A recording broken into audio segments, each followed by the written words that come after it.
Let's go for the actual store.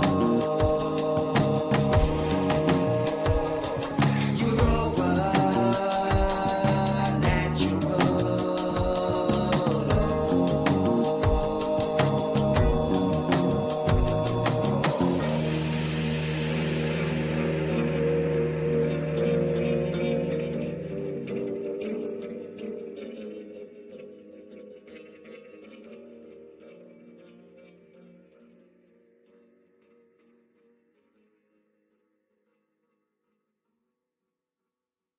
Welcome to Europa Natural Law.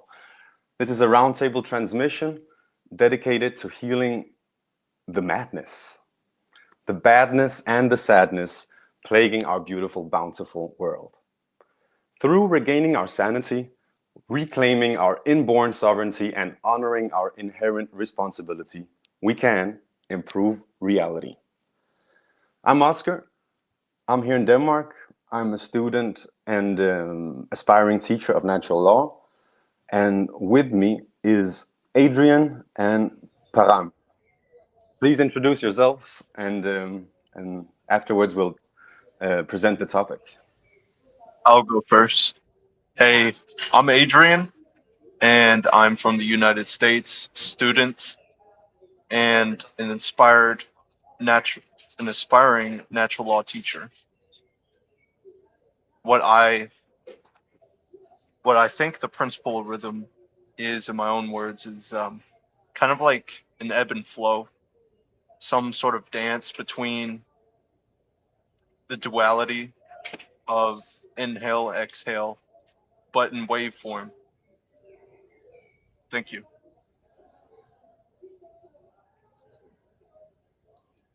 Hello, I'm Param. I'm actually Dutch, but I've been living in France for over 45 years. And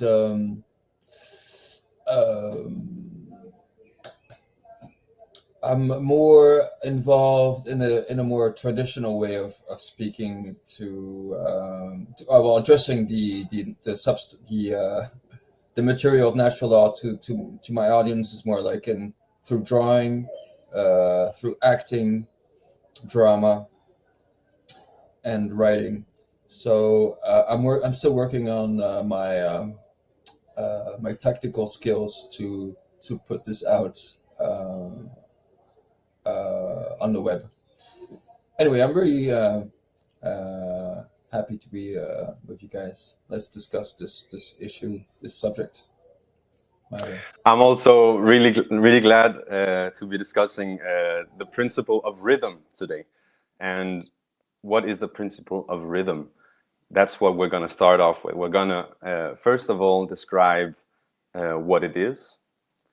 And after we've described what it is by giving some definitions, we can also, when we've looked at some definitions, look at some examples where can we see this principle manifest itself. And then later on, I think we should talk about what this all means, how we can kind of integrate it, how we can utilize it, align with it, and so on. So let's get into it. I think it'd be cool just to start off talking about the principle in our own words, to say what is rhythm in our own words. And then I've also screenshotted some definitions from different dictionaries, which we can look at and see whether or not what we think about those definitions. And one of the because I also asked, we at Europa Natural Law is also a forum on Telegram, and I also asked on Telegram people to provide a definition, and someone wrote one that I really liked, which I'm actually going to steal, which was that it was the ongoing pattern of swing movement between one force and another. Shout out to Andrea. And I'll just repeat that. It's the ongoing pattern of swing/movement between one force and another. And that was her words, so I'll try also with my own words, that there's like a pulse, there's there's an element that is repeating, and there's also its contrast, or like its, how can you say, like there's, if it's a sound, there will be the tone and there will be the silence, and that interchange, or that yes, that exchange, or like that, it's like that point where those two meet, you can call that a rhythm. And there's of course simple rhythms, more complex rhythms, and also another definition that I think also goes really well, is a really good definition, is when we're talking about cycles, so that everything is kind of like returning in a way. So there's an outflow and an inflow. That's why I'm also sharing this background here of the waves. And as you said, Adrian, there's this ebb, this inflow and outflow. And I don't know. I'm always feeling a bit unsatisfied with the definitions I provide, but hopefully before we move on, we'll from explaining what what rhythm is, we'll all have a good framework of to build our conversation or have a discussion on it. Param, would you give it a go as well? What would you say rhythm is? Let me unmute here. Can you hear me all right?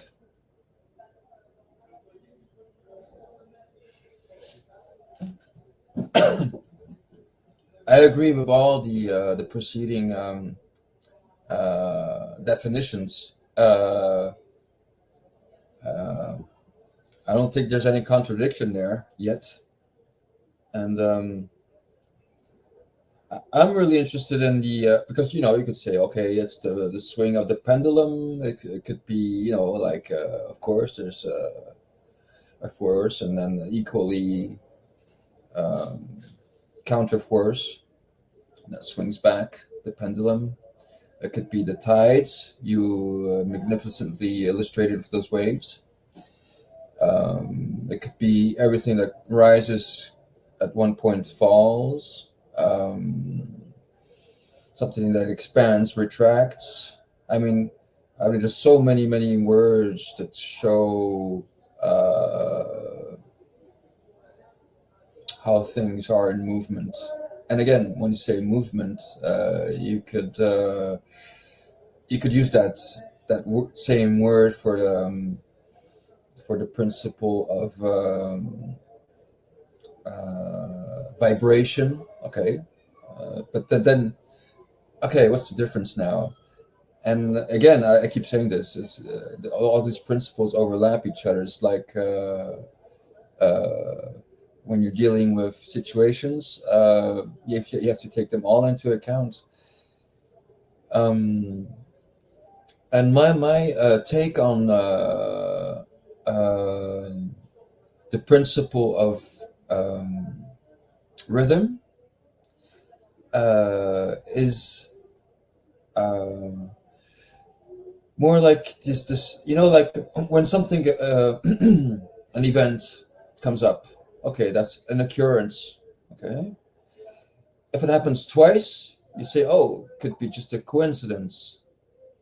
When it repeats itself 3 times, you speak of recurrence. Okay, there's something you starting to have a pattern.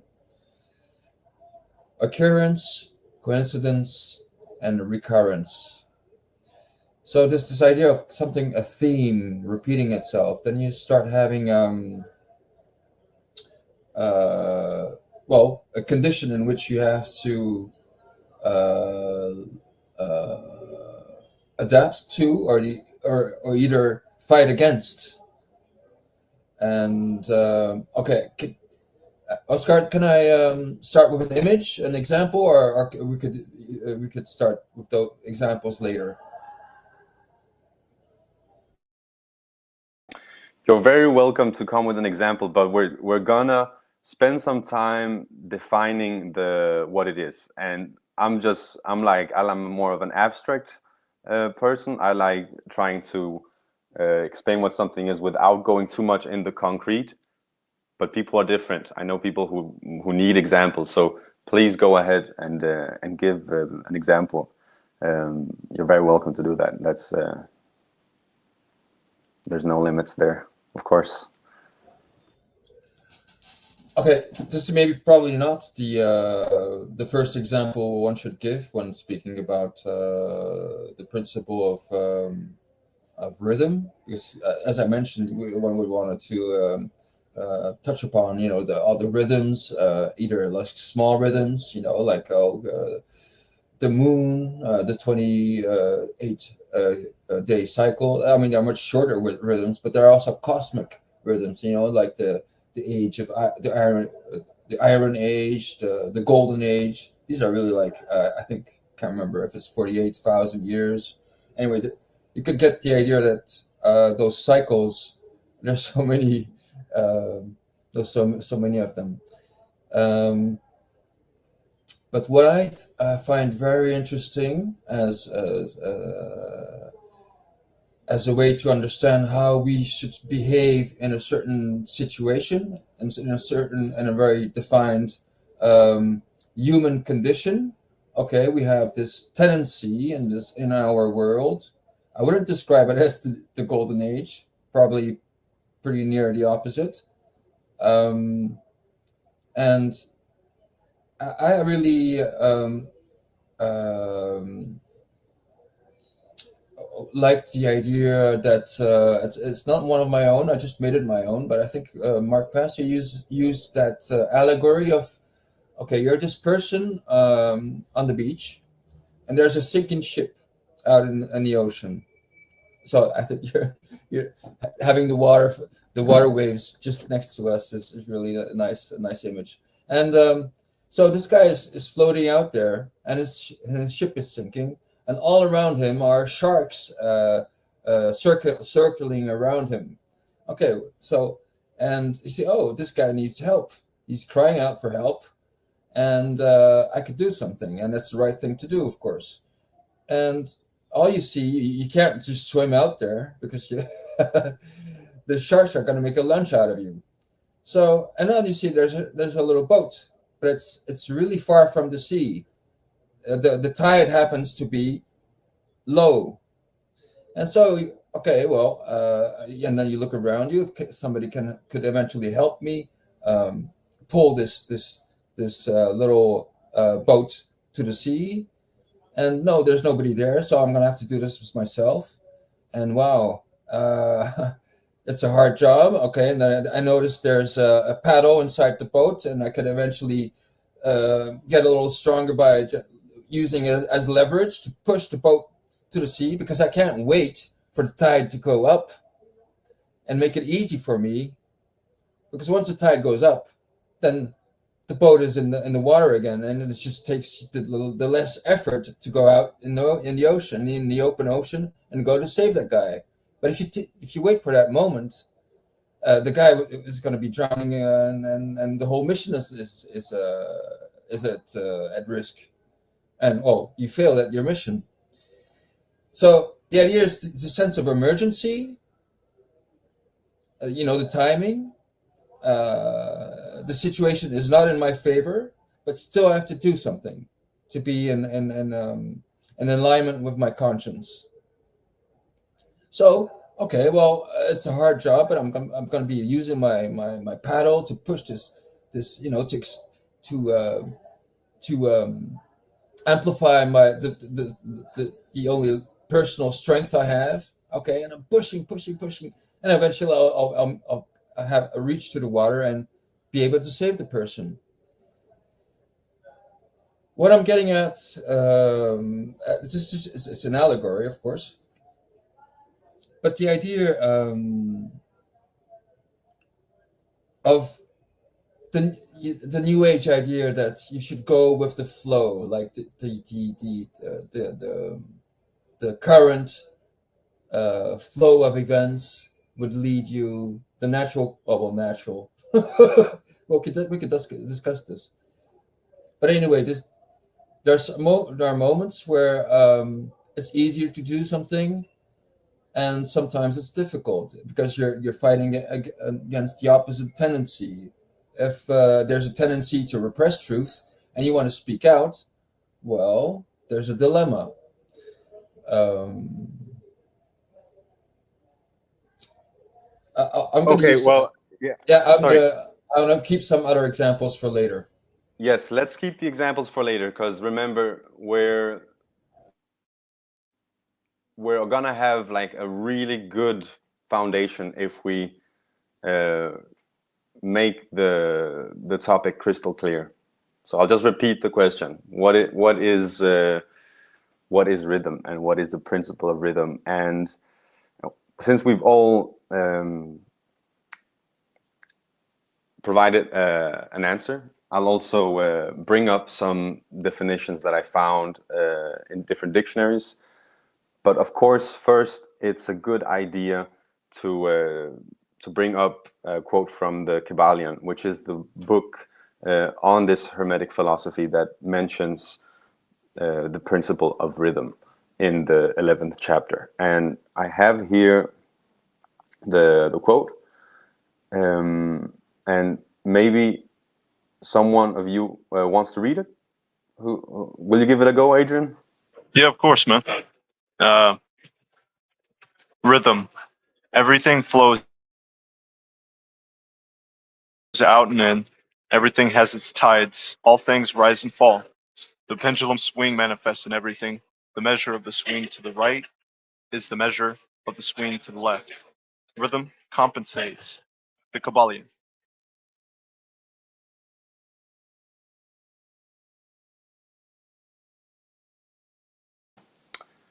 Maybe I should keep it there for a second, like this. Yes. All right. Well, I mean, what you said earlier, Adrian, when you were speaking about everything flowing out and in, that's the first sentence there. So that's at least in alignment with what the KYBALION is saying, right?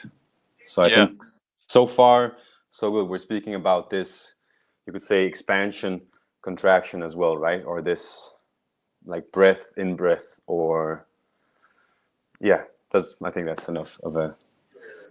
And then everything has its tides. I actually have a video of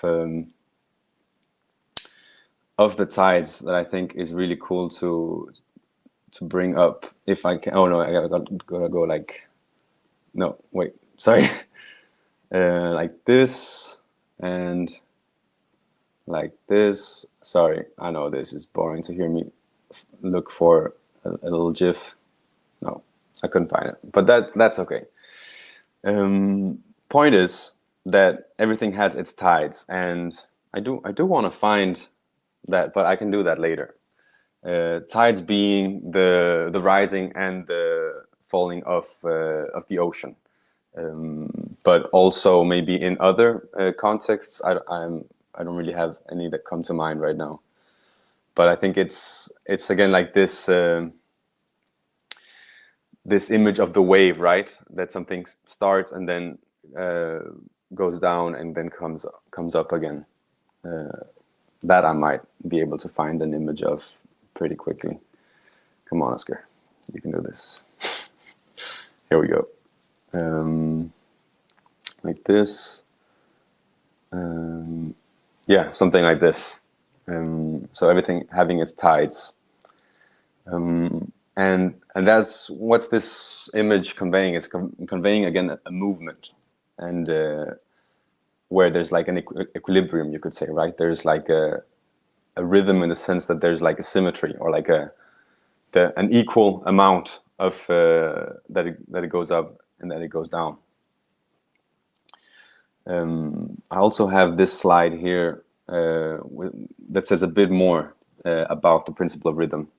Maybe someone wants to read this. Do you want to read this, Param? No, actually, I want Adrian to read it. He has a really nice voice. Hey, I'll give it another shot.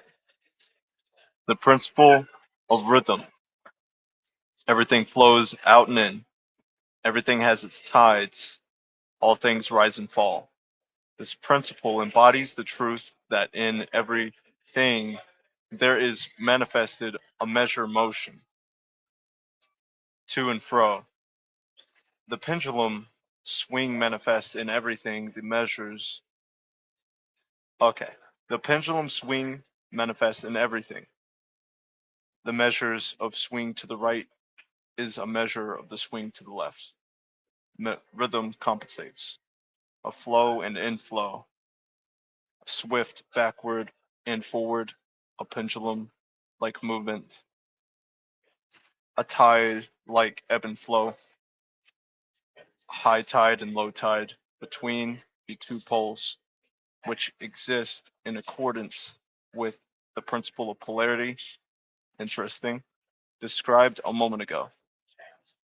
There is always an action and a reaction, an advance and a retreat, a rising and a sinking. This is in the affairs of the universe. Suns, worlds, men, animals, mind, energy, and matter.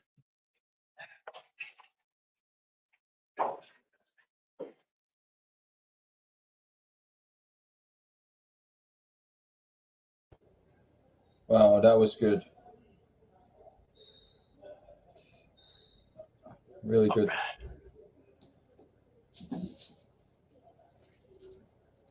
Works with other principles.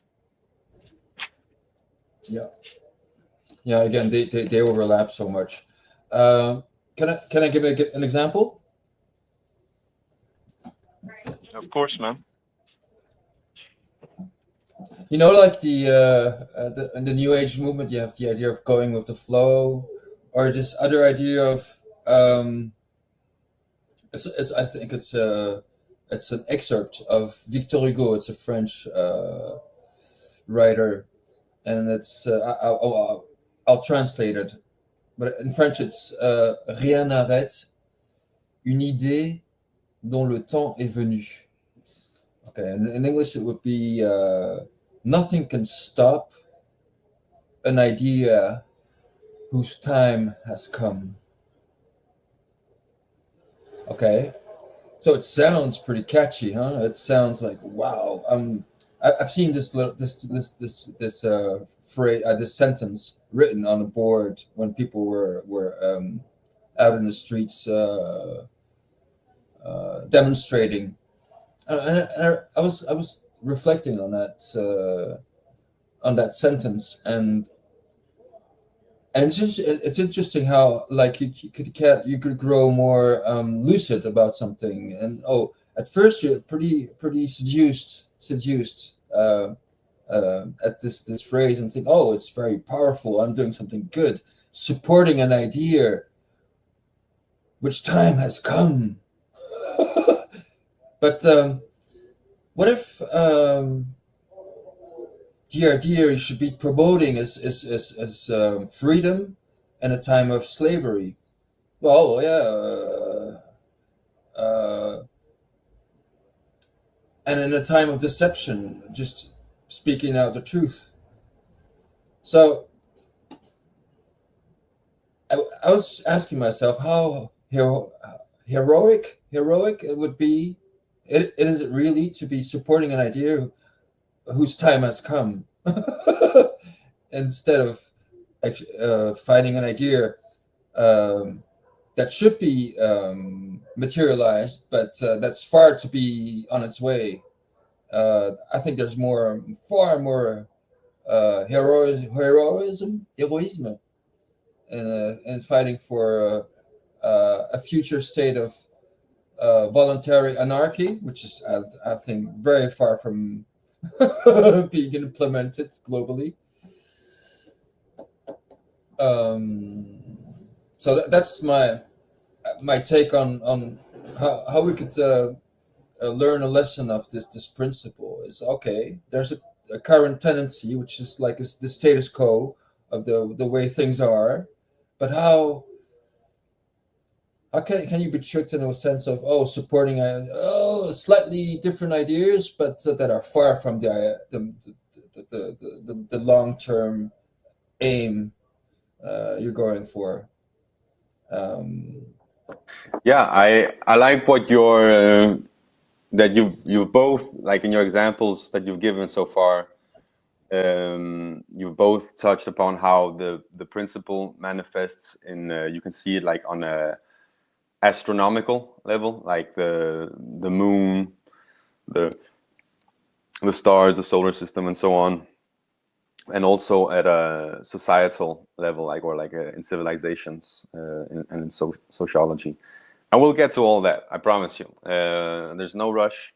We'll definitely look at how the principle of rhythm manifests when we're talking about like the group dynamics and social change.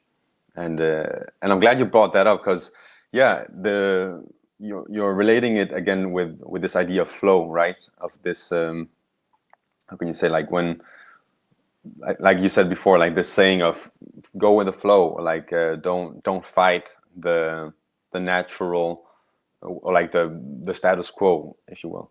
And I hear you saying that we should be careful about just accepting that as a motto, because sometimes the status quo or the way things are flowing is actually something we should not just go along with. And going back to definitions, I'll bring up the etymology of the word rhythm. The word rhythm comes from Latin rhythmus and means movement in time.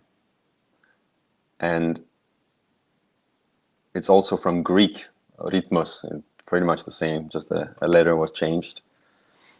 And that is the measured flow or movement, rhythm, proportion, symmetry, arrangement, order, form, shape, wise, manner, soul, disposition. And that was a lot of words. That's okay. But then this last thing, that it's the root of the word rhythm is related to rein, I don't know how to say that, which means to flow. And that's something I've always found really, really cool, that the root of the word rhythm means to flow. And this was actually what began my journey of looking into the root of words, the etymology of words. Because when I saw that, I found that I actually don't even know why I found that so mind-blowing, but I was just like, whoa! Rhythm is all about flow. It's all about this stream or this river, this movement that just flows, and you can take part in that. You can be in rhythm, and this principle, the principle of rhythm, what it's basically saying is that everything is in rhythm. Everything is in that flow, and that there's no fighting that. So I'm looking forward to discussing what you're also mentioning, Param. Should we always go with the flow? Should we always just go along with what the current, with the current, or should we be careful with that? I'll also bring another definition up. Maybe someone can read that. This one is from Merriam-Webster. Let's see here, add to stay, and then I'll remove this one. All right. Oh, this one is a bit smaller, I see. So it requires maybe some glasses. You see, there's four definitions, it's providing 4 different definitions. Maybe I can make it big. No. Well, this is how big it gets, people. So the first one, should I just read them? Is that cool? Sure. Sure, please do. The first one is an ordered, recurrent alternation of strong and weak elements in the flow of sound and silence in speech. Then the second one is the aspect of music comprising all the elements, such as accent, meter, and tempo, that relate to forward movement. Then the third one is a movement, fluctuation, a variation marked by the regular recurrence or natural flow of related elements. And then the last one is a regularly recurrent quantitative change in a variable biological process. So here it's also relating it to biorhythm, which is all the rhythms that are, you know, within the body, like anatomical rhythms, and we'll look at examples of that later as well. I've got a couple of definitions, and I feel like it's, even though this one was a bit dry, we can look at some of these because some of them are really worded well, I think. This one is from Oxford Learners Dictionaries. These are two definitions. The first one is rhythm, a strong, regular, repeated pattern of sounds and movements. So again, with the sound, but also movement. And the second one is a regular pattern of changes or events.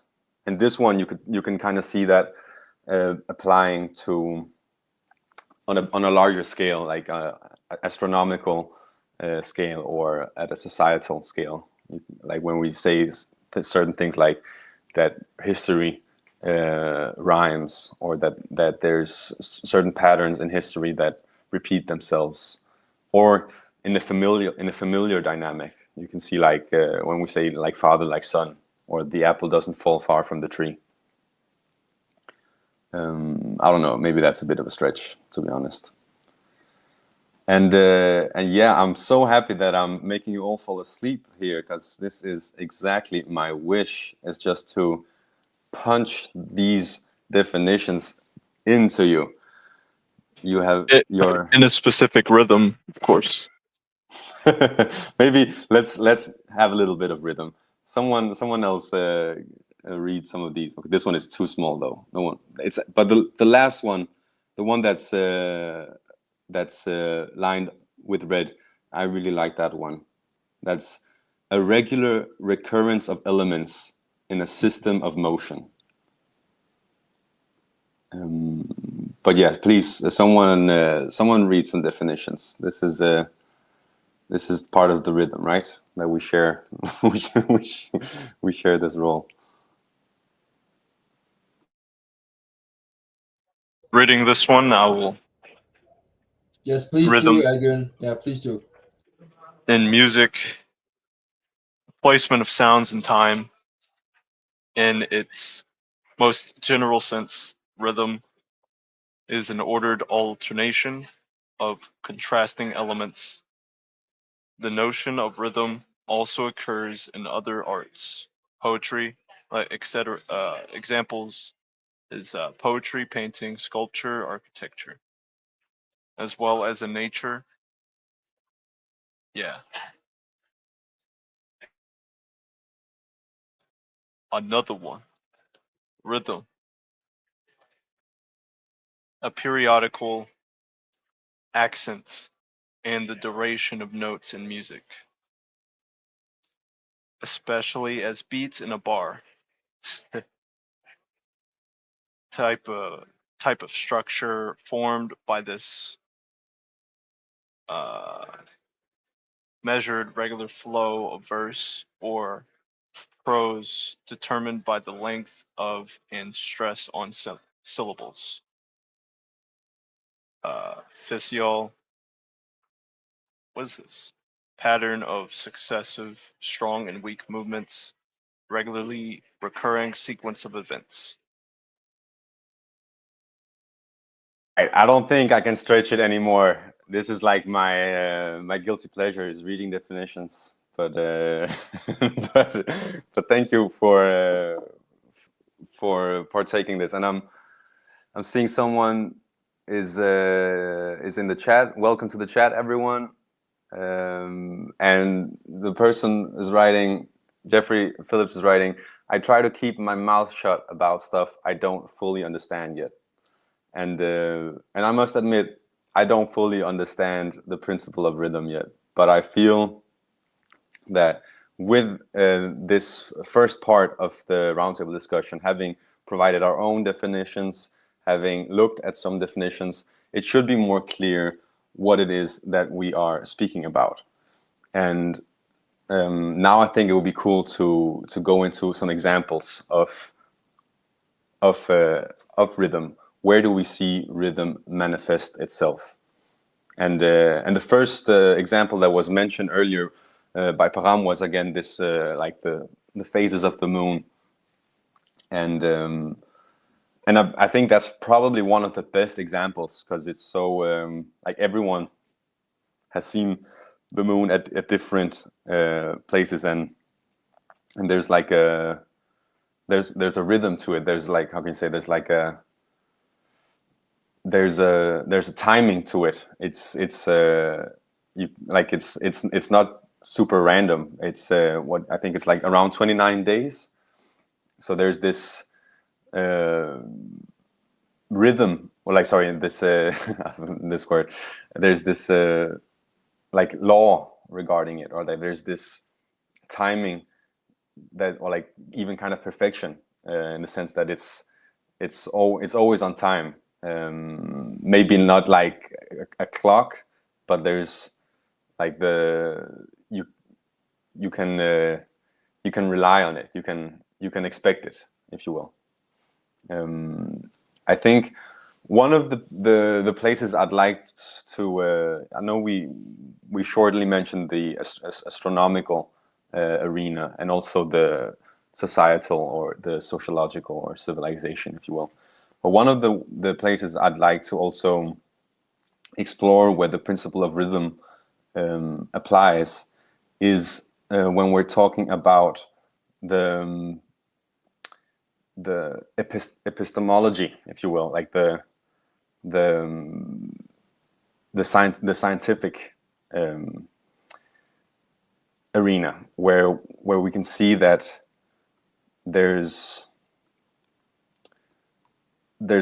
like, if you look at the scientific method, there's a rhythm in that as well. I know I used a word here that sounds a bit fancy, but let me just make it real simple, because epistemology is simply that branch of philosophy that investigates knowledge, like how do you gain knowledge, and what can you know. It's asking questions regarding the nature of knowledge, basically. And I know it sounds like a fancy word, but it's basically just Greek, and it means the knowledge of knowledge, like when you boil it down. But so yeah, this might seem a bit like, wait, why am I talking about this? And I think I can find a slide that will help clarify that, that I made really quickly. So don't judge its boringness too much. Try to look at the information here like this. So you see, I've tried to make it like a circle. You have the observation. That's where it kind of starts. Like you look at something, and then you ask a question, and then that question, which is regarding the thing that you're observing, is something that will lead you to form a hypothesis. And then the hypothesis is something that you can test with an experiment, and that then the result of that experiment will something that you can observe. So there's this kind of repetitive process, because then your hypothesis maybe wasn't correct, so you try to form a new hypothesis, and that goes on, right? And then after some time, you start to have a hypothesis that is shown through your experiments to prove correct, and you can make a conclusion, and then that conclusion is something that you can apply, or like you can use in the real world. And that's basically also the trivium method. You have like the grammar, which is the collection of all the data, and then you have the processing, and that's what leads you to your conclusion. And hopefully the conclusion you make is an accurate conclusion because you've gathered enough data and you've filtered it and analyzed it in such a way that what you have is a conclusion that you can use in the world without hitting your head against the wall. Is something that you can use, which is a why, like you can act with wisdom with it, and that's the rhetoric. That's the output, if you will, like where the input would be the grammar. So I know it's maybe a bit of a far stretch to correlate the principle of rhythm with the scientific method, but it's something that I thought was a fun little side note. What do you guys think? I like it. I had to take a screenshot of this. Okay, I'm glad. So it's not too too dry. There's something you can use. I'm glad you found some value in it. And while we're talking about knowledge and which is about consciousness, I think another thing that you can say about rhythm is how it relates to repetition as well. So our brain has a part, like a very old part of our brain responds to repetition, and a way to use that is repeating statements such as like about yourself. It's like, I think it's called affirmations, like mantras, right? And this is something you can use to program yourself. Oh, I see we're getting a new guest, so I'll zip it and let our new guest Andrea introduce herself. Hey, Andrea. Hi. Are we? Oh, You're live. Okay. Hi. Well, I guess Hey. that's just the ebb and flow of life's ever-expanding, joyous experience. Hi, guys. Hey, Andrea. So We're exploring examples of. Sorry. Hi. How far Hey. into the show are we, Oscar? Well, so far we've given our we've introduced ourselves, so you're very welcome to introduce yourself, and then we've given our own definition of what rhythm is, and looked at some other definitions, and now we are exploring where the principle of rhythm manifests itself. So different examples. So you've been online 43 minutes. How the hell did that happen? So you sent me a time thing that said 6 GMT. We're actually on BST. GMT's now. Okay. Oh, my bad. I apologize. I was trying, because we're in different time zones, so I was trying to. I'm glad you made it, though. Thank you for joining. And everyone, this is Andrea.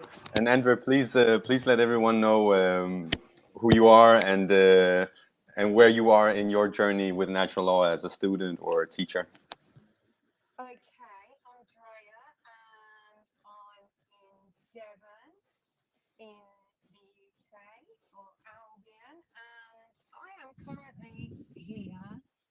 This is where I am. I'm at home, and yeah, I'm looking up. I've got two homes. One of them's like this, and one of them's got a bit more bricks and mortar feel to it. And I was just doing washing up because I thought we were going to pop into the studio, not come on live. So there we are. So I'm going to carry on doing the washing up because it's what needs to be done. And talk rhythm. Hey, look at that, automatic. Rhythm, it's the cycles of life. You know, we have cycles of life. We can start with the women's menstrual cycle. That's one hell of a rhythm, isn't it? And 28 days, like the moon, as above, so below. Nothing exists in isolation. All these Hermetic principles work alongside together, and the rhythm goes from continuous, like I'm looking at loads of plants, some of which have got seeds on, and my friend has been doing a trimming to get rid of the dock seeds, because more docks, the docks flower, they go to seed, the seed spreads, we've got more docks everywhere. What can we do? It's the rhythms, everything flows in and out. We've got our pulse, our heart pulsing away in our bodies. It's important that you make sure you speak into the microphone, Andrea, because you're outside. Oh, sorry. There we go. I'm sorry. That's annoying, isn't it? Did you hear anything of what I said? We did, but you're coming much clearer now. It's better. So I'm hearing you say that that the principle of rhythm is related to cycles in nature. For example, in human anatomy, we have the menstrual cycle, and also in agriculture, we have the seeds we sow and the crops we harvest. Yep, absolutely. Absolutely. And it's in everything, Rhythm is, even like this, I have to use my hands. It makes us dance. It's what brings the sea in and out. It's the in-breath, the out-breath, the penetration, the extraction, the expansion, the contraction. It's all of these things that go on to make the world work.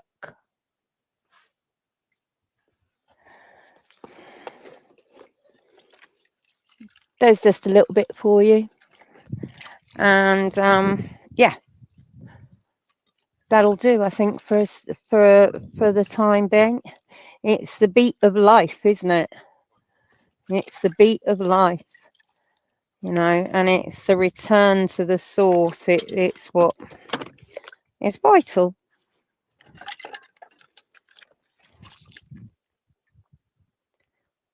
I'm done. I don't know how to turn the mic. Hold on. Can I turn the mic off? Yeah. Because I don't want. So I was thinking maybe also to bring up this clip from Mark Passio's Natural Law seminar. It's a 3-minute video where he explains the principle of rhythm. Are you up for that? All right, I'll give it a go. Check it out. Principle of rhythm. Everything flows out and in. Everything has its tides. All things rise and fall. Okay, so everything has a rhythm to it or a swing to it. There's tendencies that exist in energy. The pendulum swing manifests in everything that we undergo, everything that we perceive. The measure of the swing to the right is the measure of the swing to the left. It's just an opposite. It's perceived as an opposite. Rhythm will compensate. Now, how this should be understood when we are talking about natural law is many people will say, well, that's just the way the tendency is moving us. It's just the way the tide is taking us, right? But that's not really accurate. Okay? We can't look at these things as that the rhythms are set in stone and it has to be this way now, right? One of the things that a lot of the Hermetic tradition taught regarding these laws, these principles, were they can be overcome by higher levels of consciousness. Okay? This one was one of them. Rhythm is a principle that is a tendency for something to swing a certain way. Let's liken it to genetics. If you look at some newer biology, a lot of modern biologists are suggesting consciousness plays into whether a gene activates or not and expresses a certain condition. Well, this is the same way. There's something that can be done about the swing or the tide, okay? Let's look at it as you have a boat, you want to row the boat out to sea, right? You have to get past the tide. You have to get past the breakers and the waves. And if that tide's really strong at high tide, it's going to be very much more difficult. You're going to have to expend more energy to get it out to sea. If, however, you were taking it when the current's moving out to sea, okay, there's a flow that's moving outward deeper into the ocean, and you start rowing that boat then, you're going to be able to do it much more easily. Okay, so if there's winds pushing along a plane, it's going to have to expend less energy. It's going to get there more quickly, okay, because it's adding to the energy. If, however, you're flying against the wind, you got to expend a lot more energy. It's just a tendency. You can still get to where you want to go. You may just have to exert more effort. Right now, we're in a tendency of things are not flowing, okay? It's an ebb, all right? And it's something that needs to really have more energy put into it if we're going to resist the tendency. It doesn't mean nothing can be done about it. It doesn't mean it can't be overcome. It means at the time we're living in, okay, we want to make this motion go in this direction, but its tendency is to move in this direction. So more will is required at this time to move the consciousness. At other times, the consciousness may be flowing in a positive direction, and it may take much less energy in order to move that consciousness forward. However, we're not living in that time. We are living at what many researchers have called the Kali Yuga, or the age of darkness and destruction. You know, this is the point that resists the flow in consciousness the most. And it's going to take an enormity of effort to break down these pre-existing belief systems that don't serve who we are.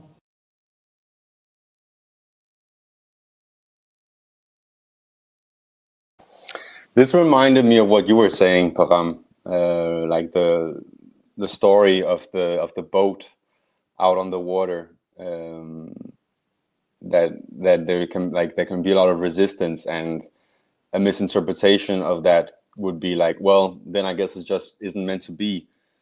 When sometimes that's not the case. Sometimes we should go against the tides, even though that means more effort. It doesn't necessarily mean that we're fighting the natural way. And also, he was also mentioning the Kali Yuga. Does anyone know anything about that? Can anyone say anything about that? Because I'm not really literate regarding that. Yeah, neither am I. I'm not massively the time of the Kali Yuga. I'm not massively versed on it, other than to just say it's the time of darkness, the time of deep darkness, and that's, you know, with Kali, the goddess of what is she the goddess of? She's dark and chaotic, isn't she? I must say my Hindi goddess knowledge isn't great, but yeah, dark and chaotic times. But what do they say? The darkest hour is before dawn. And if we're talking rhythm, the movement of day into night is and back into day is a beautiful thing. You know, I think everything is there everything in nature is there to teach us. And I think the sun rises every morning, the sun always comes up, you know, and I think that's a great metaphor as well in the law of correspondence, to say, you know, times might be dark, times might be difficult, but the sun's coming back up. And some cycles are short, like days and nights, and some cycles are longer, like the seasons. And then there's even longer ones, of 56,000 year cycles in our world. So, you know, I can't say an awful lot about the Kali Yuga, but I do feel like it's, you know, the darkest days are before dawn, and I feel like we are the first rays of light are showing through. You know, that's how I feel about it. Yeah, I'm kind of hearing you and agreeing with you with that. It's also it's related to the principle of correspondence, where like you'll have a smaller cycle on one level, and then the higher you go, you'll still have the same principle in effect, but with much bigger cycles. And the Kali Yuga being a phase in a very, very long cycle, whereas day and night is a shorter cycle that is easier to, is more tangible.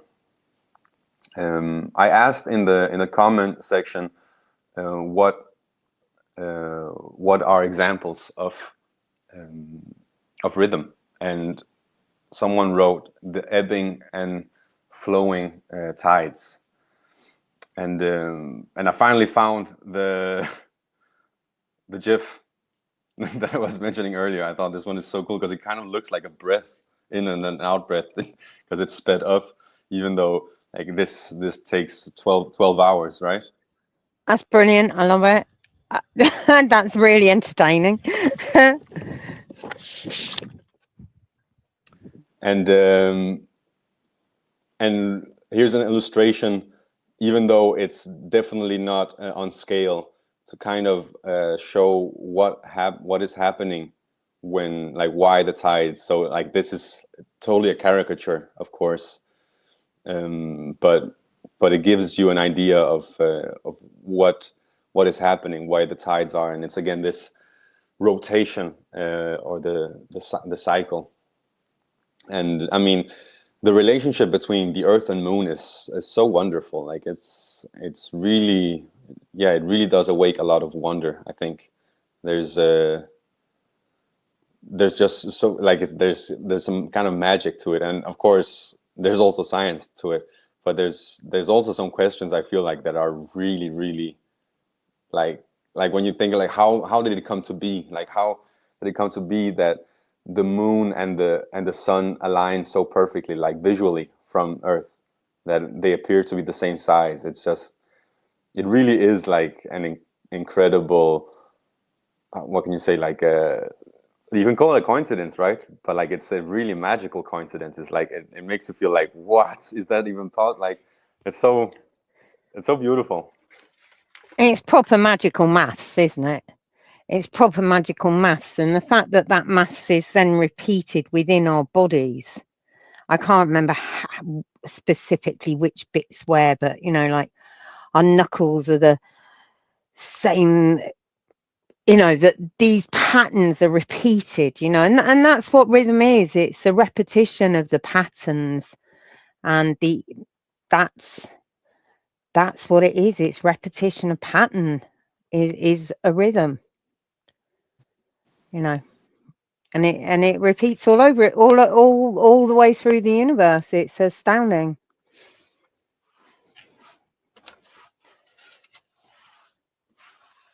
I remember in school having to learn about the sorry, did anyone want to say something? No, just to add on to your last question about those grand cycles.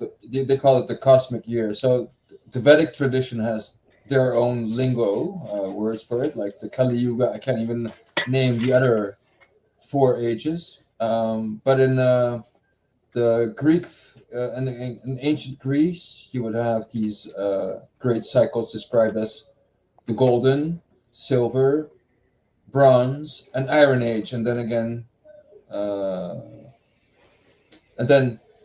I think from iron it doesn't go to gold right away. It has to go through the gradual iron, bronze, silver, gold, and then silver. I don't know. There's a increase, crescendo and decrescendo cycle.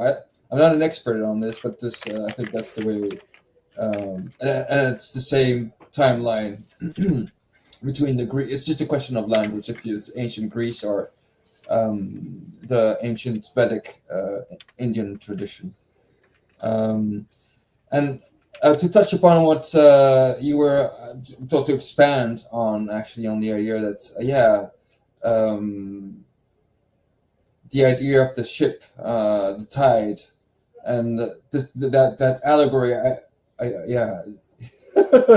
It's not that Mark Passio reminds me of him. Reminds of me. It's the other way around. I specifically said that he took these used this allegory to illustrate the principle. I just expanded on it, like just to put an extra little dilemma of time. Okay, this person is drowning in the boat. It's just not just facing, oh well, if you want to take out your boat and with less effort, okay, you could just wait for the tide to go up, and it's going to be much easier on the way down. But then, of course, there are two situations. Is it is it like a situation that naturally occurs, like the tide, it's like a natural phenomenon, or is it socially engineered? And in both situations, you could still decide that okay, and the time is to do the right thing right now, and we could take other examples of. I'm not going to take the allegory of the sinking ship again, but more maybe we could ask the audience what kind of examples the principle of rhythm can be. How do you say, bent in such a way, or that it requires more willpower to go against the tendency, the current status quo, or I'm passing on the mic to others right now. You're saying to ask the audience what is an example of where you have to go against the tides to do the right thing? Yeah, yeah, what quality of that it requires being more audacious, requires courage, willpower. I mean, just you see all the cloud of words I'm hinting to.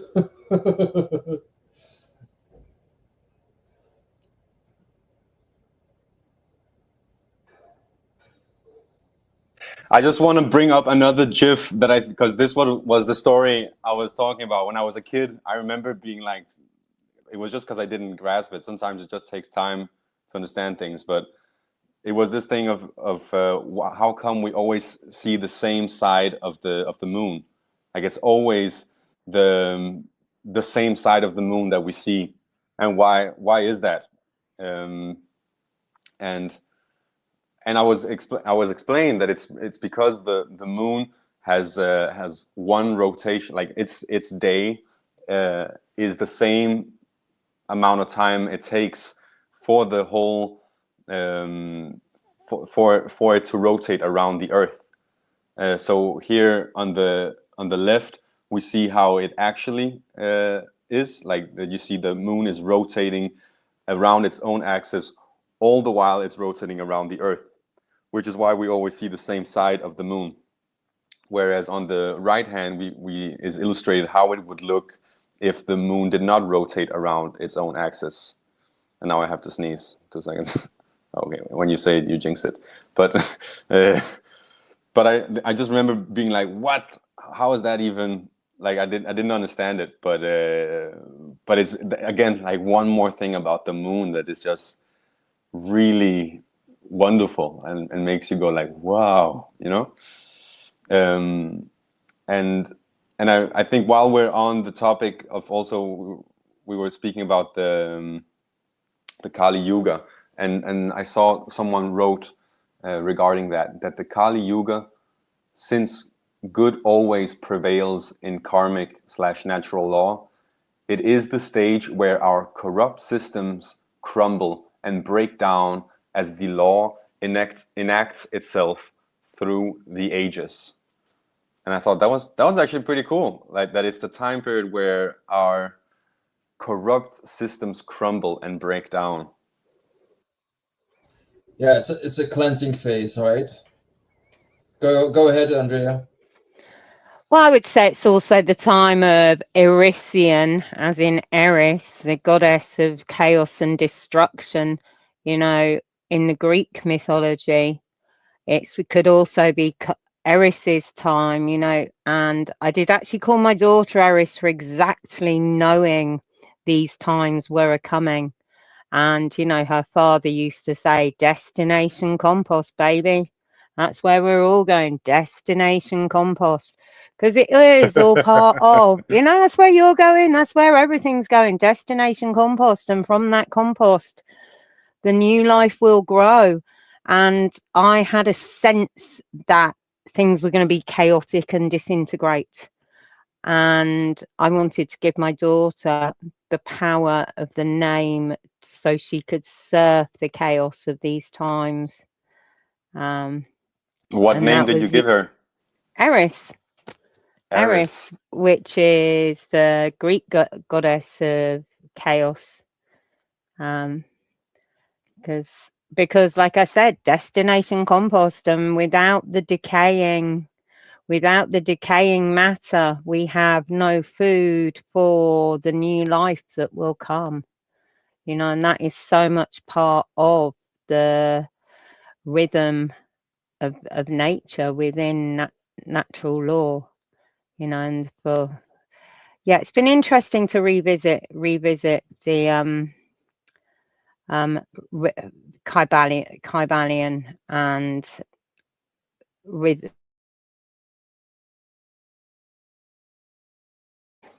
we flow in and out, pulsating, ebbing and flowing, mentally, physically. It's a good thing to remember. Not everything moves, nothing stays the same. It all goes in cycles.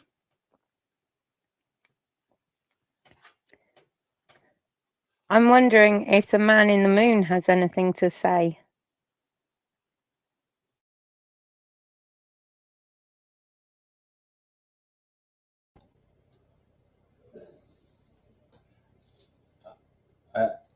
Can I touch upon this? What she just said is really interesting. The idea of that matter returns to matter. I agree that we will get rid of our vessels once our experience comes to an end, and that our vehicle, a body, or whatever the suit we're using for this experience on this matter field will return to the earth. It's okay. Well, yeah, we're all destination compost on our physical aspect of our being, but what I find interesting is the compost. What we're going to seed, what from this our spirit and soul feeds the compost of the sky. If you can get the idea that we're contributing in two ways of the continuation of cycles. Okay, our body's going to crumble and go back to the earth, but then also our soul is going back to the sea of the skies. Or I don't know. I mean, there's so many other images, but there's this other cycle that something else returns to the oneness. Okay, that's one idea that popped when when Andrea was talking about the cycle of our physical bodies are returning to dust, and what about the cycle of decomposition? That's a beautiful cycle. That like everything that is nourishing comes from everything that is decaying. It's like it's that everything is being reborn from that death. Yeah, but then I was more specifically then adding on to her allegory of what is from what belongs to the field of matter returns to matter and in different forms of degradation and decomposition. But the idea of us feeding also the realm of causality and the mind of God, what through our own experiences, what goes back to the mind of God. It maybe makes only sense when you have the idea that we're all little monads of God consciousness making experience of Himself. So He through all of us is making an experience of Himself. So in a way that through all of our and gifted with our free will, we're making choices, and He's making an experience of Himself. So So the quality of our own experiences is also going back to him, the same way our bodies are going back to the earth. I mean, maybe it's a little stretch there, but there's another rhythm there. Maybe This is reminding me of like the Akashic records. Is that kind of the idea? Yeah, exactly. Chronic about Akasha. Yeah, that's a good way to put it. Of course, it's recorded somewhere, but no, that's it. Oh, I just wanted to because you showed like a definition of rhythm, and then it ended with rhyme. And that was really interesting because, of course, when you write in poetry, the last vocals they rhyme. That's the principle of it's the whole idea of writing poetry. You know, the end words they end the same way, the same vocals. Like sword and pen in accord, sword, chord. And then then we touch upon magic in that way, that we speak to the unconscious mind of people with the rhythm of sound here again, and then more specifically sound here. And of course we can alter the stages of consciousness through rhythms. That's when you do ayahuasca, they kind of regulate your experience. If something goes wrong, they kind of regulate with sound, with rhythms, and they assist you with specifically rhythms, so that you have a nice experience, and that what is so-called your bad trip turns doesn't get out of hand. So interestingly, the magical influence of sound when you repeat, when you do poetry, when you speak with rhymes, through rhymes, and sounds come back. Oh, and then you come into this state, and even if you don't understand what's being said, it has an influence.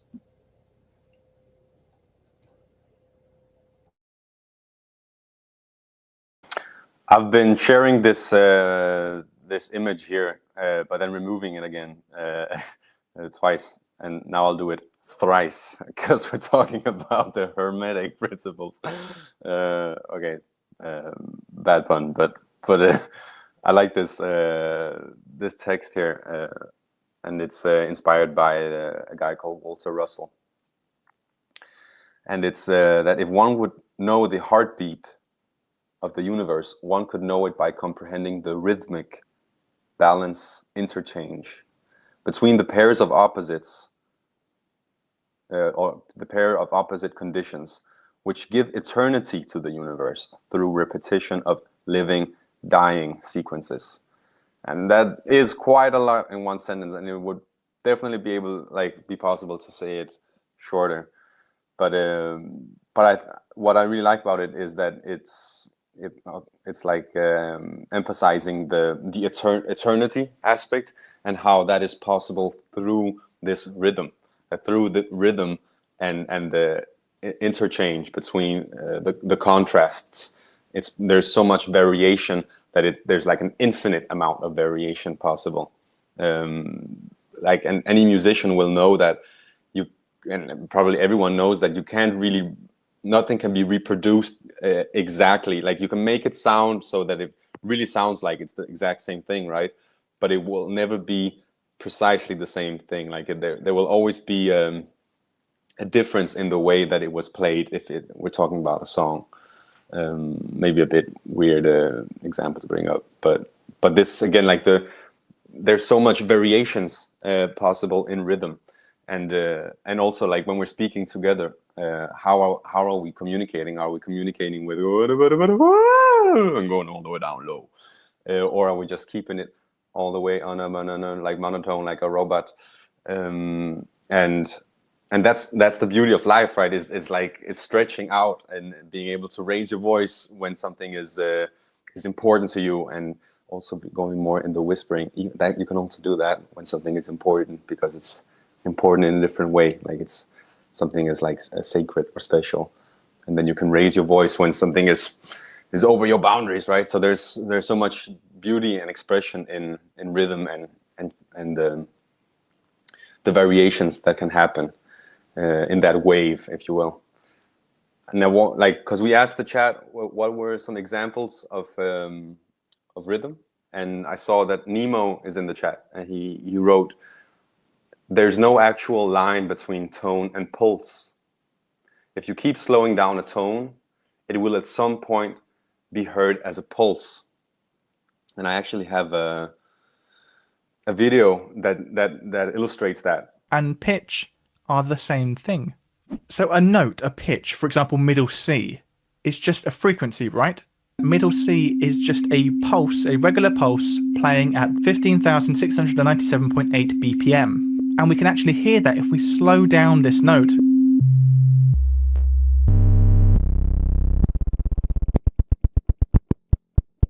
We eventually just get to a pulse. Well, we can do the same thing in reverse. This is a quarter note kick drum pulse at 160 BPM. Now, see what happens if we gradually increase the tempo of this pulse.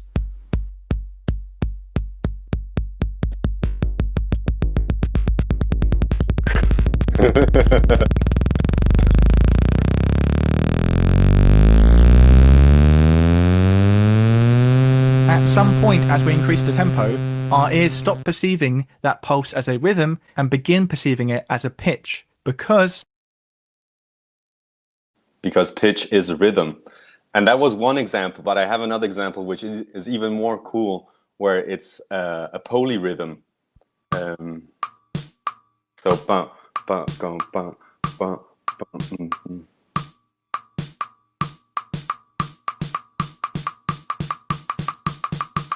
And what you get then is like a chord or like an interval.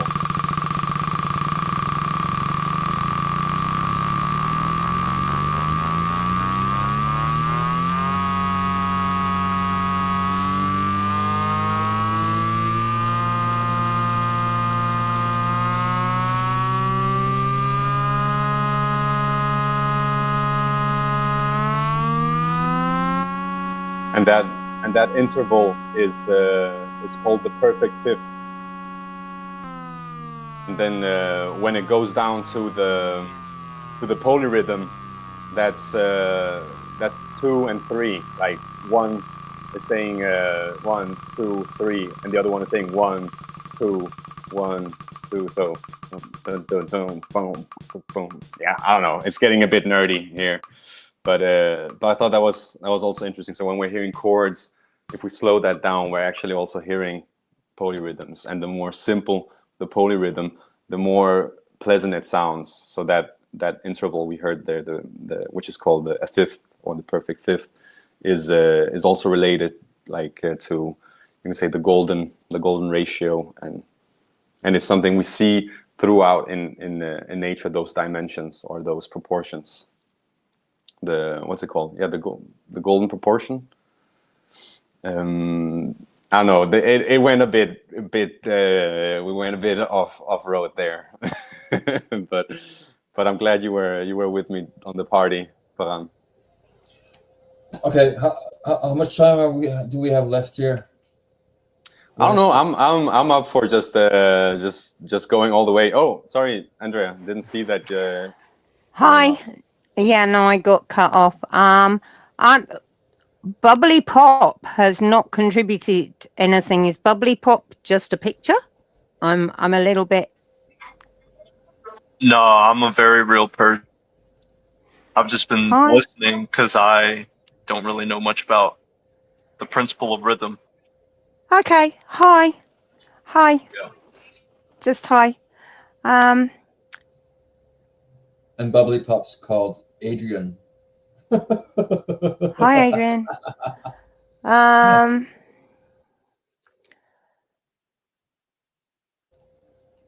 have multiple examples of the principle of rhythm, so I'm happy to just share loads of examples, but maybe we shouldn't clog So the I guess episode I've been. with examples. I guess I'm a little bit tongue-tied still from arriving not half an hour early and arriving into the stream live. Sort of set me a little bit. It twisted my brain function a little bit, because I was really ready to contribute, and I've been thinking a lot about it today. And one of the things is the rhythm of the swing between the polarities. You know, we were looking at polarity. Was it last week? Was looking at polarity and the positive and the negative, and the pendulum very rarely, the energetic pendulum very rarely swinging to the extreme of either side of the positive or negative. You know, between, but love and hate, I was thinking, would be a good example to use, because that's somewhere where my realm of understanding and experience really is. You know, me and my husband was so in love, like ridiculously so in love. And, you know, Whoops. you, Yeah, I lost you for a second. what, like a split second, or have I got to repeat myself? Maybe just a sentence again. Sorry. Okay, so is it talking? In love with your husband. Yeah, I was. So the law of rhythm and the law of polarity, you know, it states that we can only experience, you know, what we've experienced in one direction, say love, we can only hate to the same degree, you know, or the richness and depth of that experience on one side of the pole will be the same richness and depth on the other side of the pole. You know, and with rhythm, we can flow between those spaces. So, you know, if we have the depth to experience one side, we have the depth to experience that other side. We'll only experience it in equality. And when we don't, we compensate, you know, to try and restrike balance. I'm not doing a very good job of explaining what is really clear in my head. Arriving late to the show has, spangled my processing ability, and that's a bit disappointing, really. I apologize. I really do, Drea. It was my bad with the time zones. You I wrote the just wrong meant time zone. UK time, didn't you? Well, yeah, I meant actually because I said 7:30, right? Or what did I say?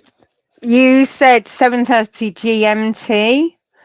Yeah, and that's wrong because it's 7:30 No, because we're in British CET. summertime. If you'd have just said 7:30 UK time, there'd have been no ambiguity.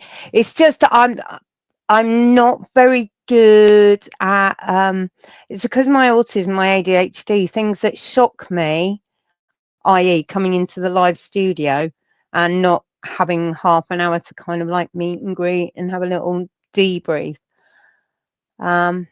Just makes Well, my we can do processing that not now. work so I think properly. that's something we should do. We should have a meet and greet when you show up. And I think actually, since we're Well, we talking do about that, rhythm, don't we? it is kind of funny that there's here's an example of you know, since the Earth has different time zones. Or like, so this is kind of like an example of that the principle of rhythm in effect. It's an element in the episode. So in a way, there's also something good. In a way, we're living it live and direct, Oscar.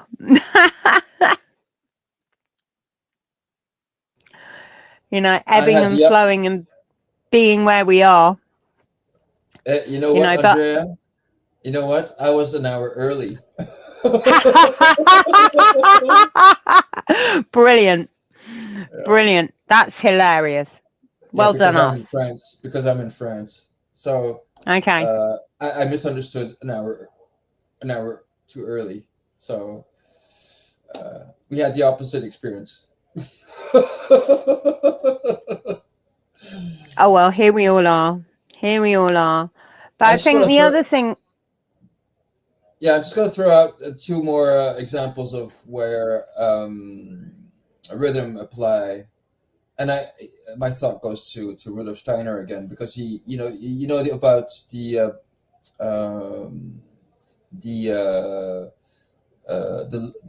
label called Demeter and the biodynamic agriculture. It has plenty to do with rhythm, because it's like okay, in certain circumstances, all the planets are aligned to take care of the roots, and then the next moment, it's all the planets are aligned to take care of how do you say, the twig, and then the leaves. Then another moment is right to take care of the flower. Another time is to take care of the fruit. I mean, it's so specific and so aligned with the rhythms of the universe. And I think maybe it's probably the most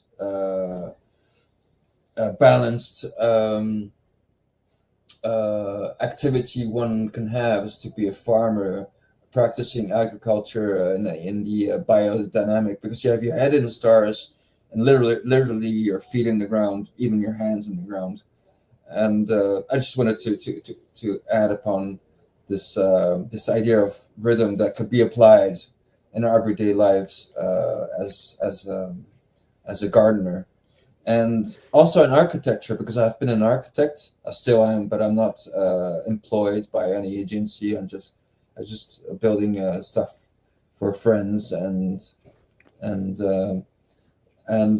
but the idea, especially when you're in cities where there's a building here, there's another one there, there's another one here, and the idea is, at least it used to be that way, is to respect a certain rhythm. So there's something, okay, you're not going to make the exact same building next to the other one, but you're gonna take a little rhythm pattern and follow up with the same architectural language, langage architectural, and the next building will take another rhythm that's been left behind from the other one. So visually, you don't have like this sense of total disruption, so that buildings from one to the other, you could, I don't know, you could just watch the cities, like big cities, like in Paris, not all the big cities. You will see that the buildings, they're not the same, but there's a pattern repeating, and it's interesting to see how it's satisfying for aesthetically and for your inner sense of harmony, to just be able to appreciate, oh, there's a change in this building from the next, but there's a line that makes it, there's a continuation, but there's not this total disruption.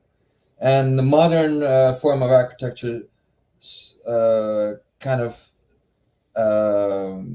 practices the opposite. They forget about, I would say they forget about the principle of rhythm, and being able to create a continuation without like a total similar repetition of a pattern, but within a building that has different patterns, at least keep one or two of them, and to just take them along a little longer through the next buildings and everything. Okay, that's just my idea of bringing that's some great examples you brought up. Yeah, with the agriculture and architecture.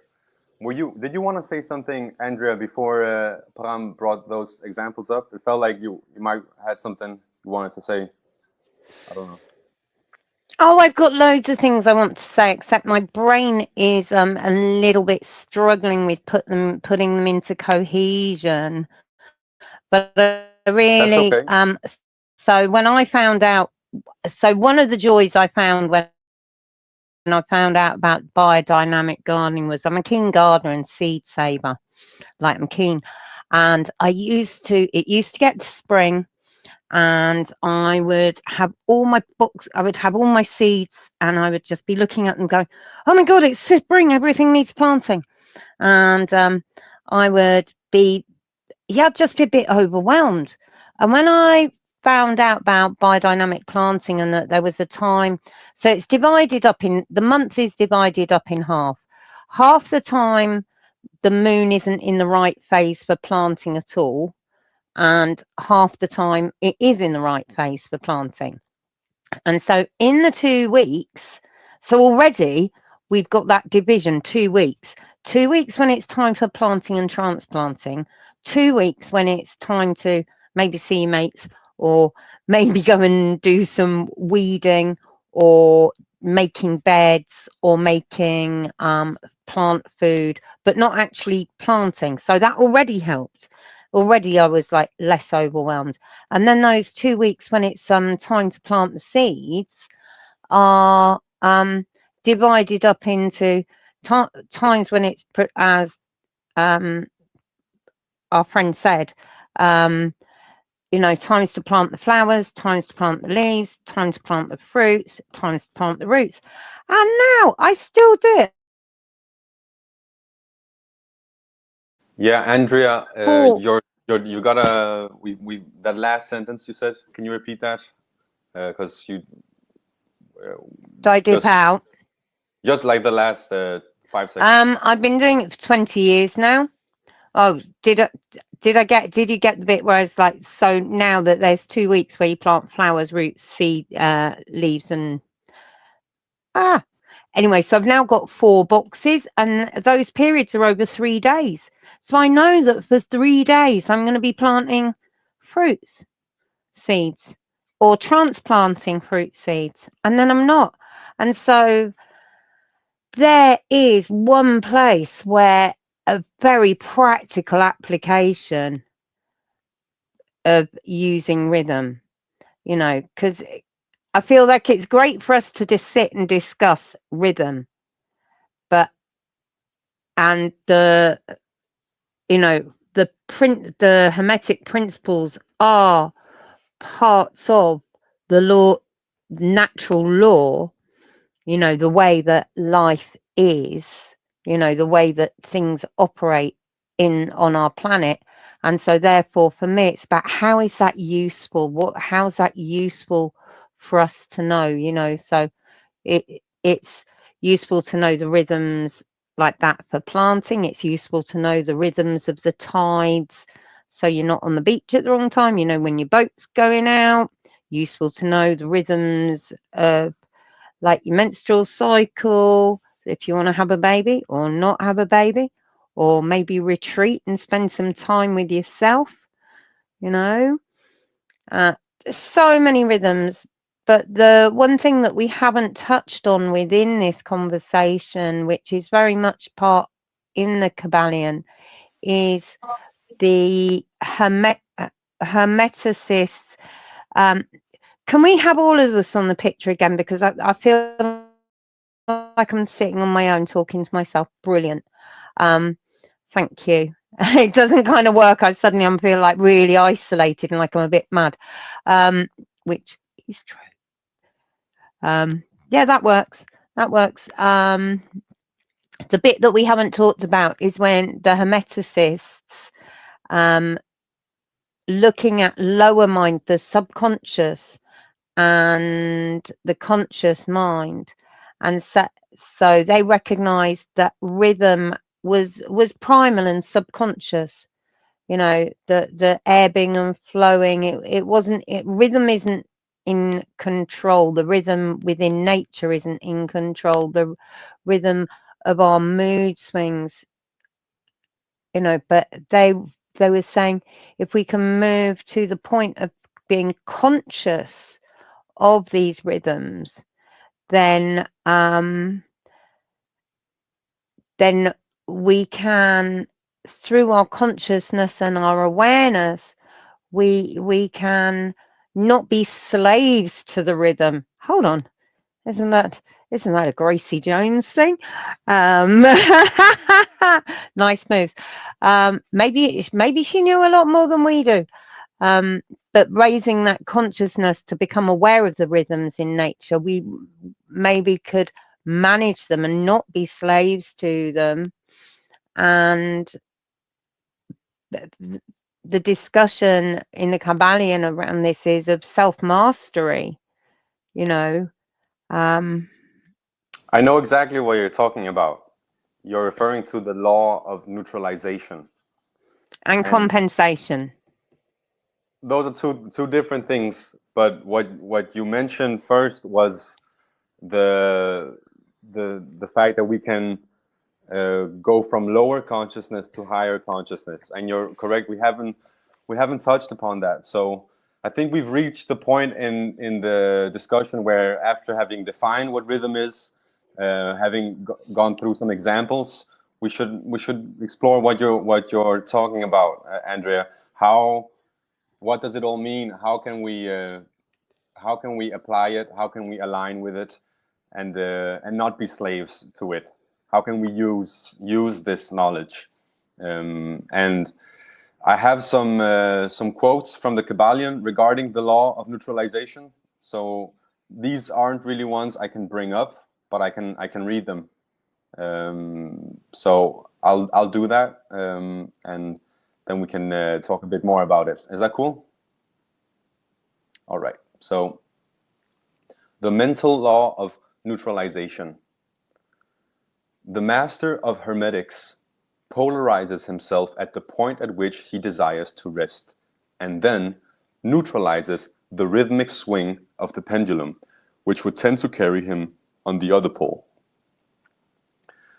They cannot annul the principle or cause it to cease its operation, but they have learned how to escape its effects upon themselves to a certain degree, depending upon the mastery of the principle. They have learned how to use it instead of being used by it. And that was actually the quote. So not really clarifying it totally, but but a little bit. So I can also maybe bring up the book if people wanted to, but because we had a group reading of it, I feel like I don't want to just reread it again, but we can. I mean, I can bring it up if it's desired. But I think it's okay also just to talk about it and expect people to join the readings if they want to have more context of the material. And when we're talking about lower and higher consciousness and how we can be more how can you say, we can be less slaves of the rhythm. I was reading in the comments section and seeing that some were sharing some really good insights that I'm going to bring up, because I think people will find them helpful to understand what it is we're talking about here. So the first one here I'm going to bring up is this one here. Shadow work is all about how we react in the worst circumstances. It's about emotional stability and ability to do the trivium while under pressure, which is remembering the calm during the storm, understanding rhythm, or embracing the storm. And I think this is really hitting the nail on what we're talking about, because we're not talking about not feeling our emotions. And when we're talking about emotional stability, we're not talking about not having the full spectrum of emotions, but we're saying that we want to remember the calm as well when we're in the storm. So we don't want to be, and vice versa. We want to also remember the storm when we're in the calm. We don't want to be, even though we're feeling our emotions fully, we don't want to be so engrossed and absorbed in them that we kind of lose ourselves and lose the bigger picture, the holistic picture, the whole cycle, or the whole spectrum. So I think when we're talking about higher and lower consciousness, we're saying to be conscious that it's not the only, like if I'm feeling very happy, to remember also that it's not like to not be so narrow-sighted that I lose sight of all that this too shall pass, if you will, right? That there's a way of being conscious of our internal states where we're not just being dragged and swung around as though like we're not being used by it. So I don't think we can ever really be. This is at least the interpretation that I find to make sense, is that we're not going to be able to, like, to escape the rhythm, or like that there will be the ups and downs, but we'll be able to not be victims of that, and we might even like be able to work with it. So for example, with the menstrual cycle, everyone, it's like it's a cliche, right, that women have mood swings because of it. Well, that's not something that's necessary to see as like it doesn't have to be like something we're victims of. It can be part of that cycle, that there is that retreat, and that the outgoing, there's the low and the high, and both have value, and that like if when we're in one phase of the cycle, we can be with that, we can be present with it and understand that phase without losing touch with that it is still one phase of a whole cycle, and it's not something we should overly identify with. Maybe I'm speaking for a long time, but I felt maybe the menstrual cycle is a good example when it comes to talking about the internal states. So thank you everyone for commenting, and I want to expand on what you just said, Oscar.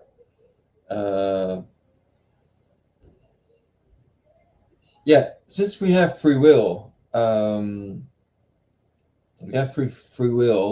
to choose one action and another. One is probably right, let's say, and the other one is wrong. But we still can't escape. So you're coming. That were your last words. Yeah, I'd like to be not on myself, like like Julia says. I have this strange feeling of speaking to myself, which I do every day. It's a round table. I mean, Yeah, everything in nature moves in cycles. So it's funny that we call it a round table, that talking about rhythm here.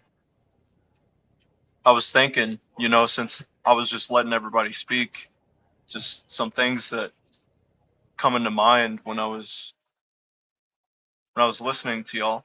So I was thinking about astronomy and like the cyclical, the path that each planet takes.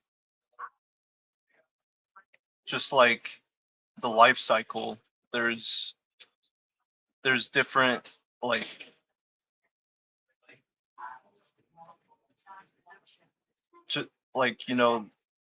births and deaths, like different years for each planet.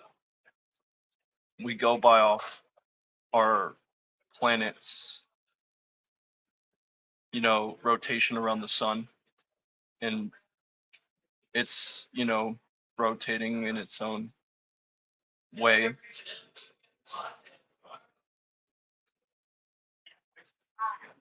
Just those are some concepts to throw out for your mind to chew on. And maybe the butterfly life cycle, caterpillar, chrysalis, butterfly, then it die, like after rebirthing, creating eggs, it dies eventually. and just inhale, exhale. Well said. Well said. Well said.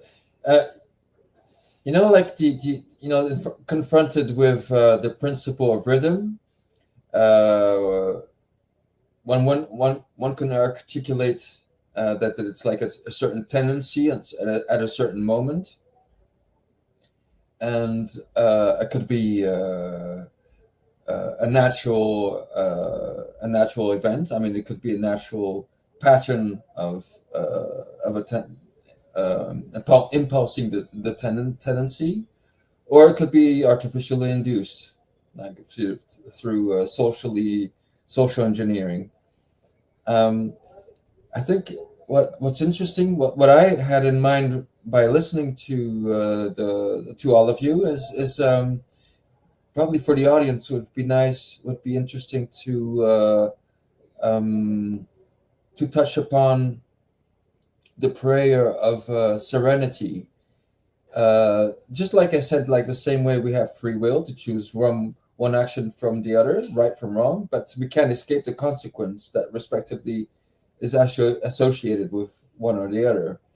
And in the same way, as Mark PASSIO just mentioned in this small excerpt that Adrian suggested, and it was really nice to very stop using the word nice, and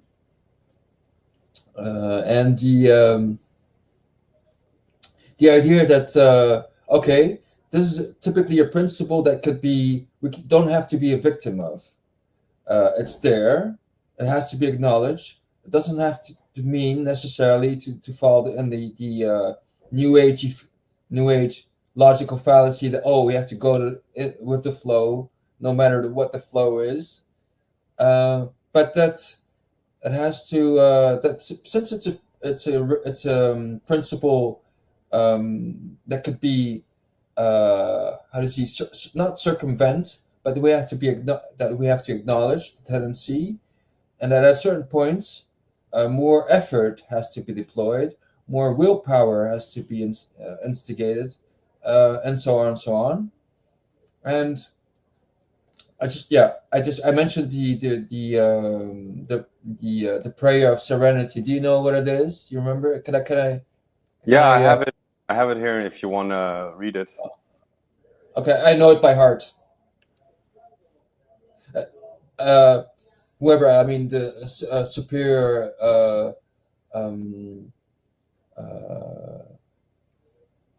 give us the serenity to accept what cannot be changed, the courage to change what can be changed, and the wisdom to know the one from the other. Okay. There's different versions of it. The one I just found here is maybe not the original one.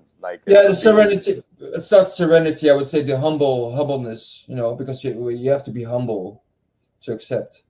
Anyway, it's basically the same. It's the same idea.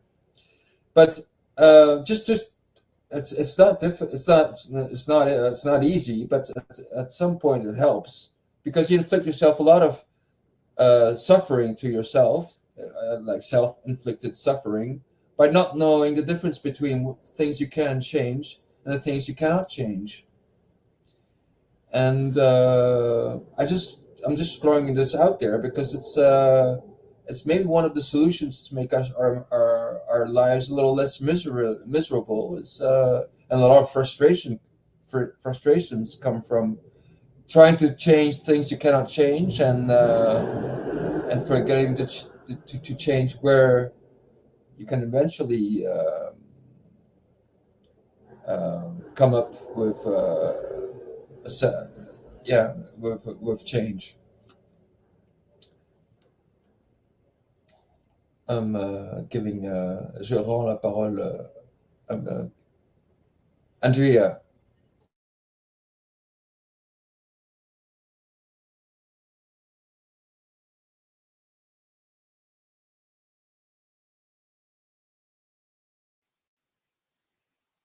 Thanks, Oscar.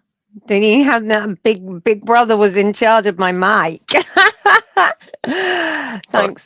Unless you wanted to respond, Oscar, I felt like I wanted to respond to Param because my hand was up, because I was actually going to say almost the same or very much the same kind of thing, you know, around the going with the flow, you know, that actually the rhythm of nature is going to take the easiest route.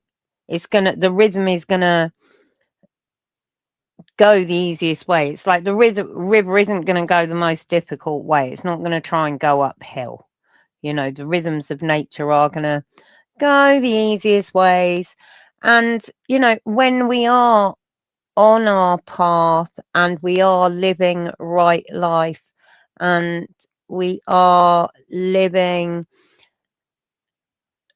you know, within these core principles that we've been talking about over the past few weeks, then our life does flow. We have synchronicity, you know, the flow. And, you know, like you'll hear people say, oh my God, everything's so in the flow at the moment. And it's like, you know, you think about someone and there they are. You think, oh, I need a thing. And oh, somebody rings up and goes, hey, do you want this thing I've got? You know, and it's just like, oh, it's all just it's beautifully unfolding in front of you. And I'm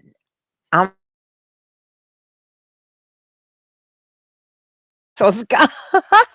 I'm really struggling today with talking to images. Sorry. Sometimes it's fine. Today it's really I'm just like my distraction levels. I'm just like, oh, pretty. Like, woo. Look, squirrel. And yeah, it's more effort to go against the flow, and sometimes the rewards for going against the flow will be massive.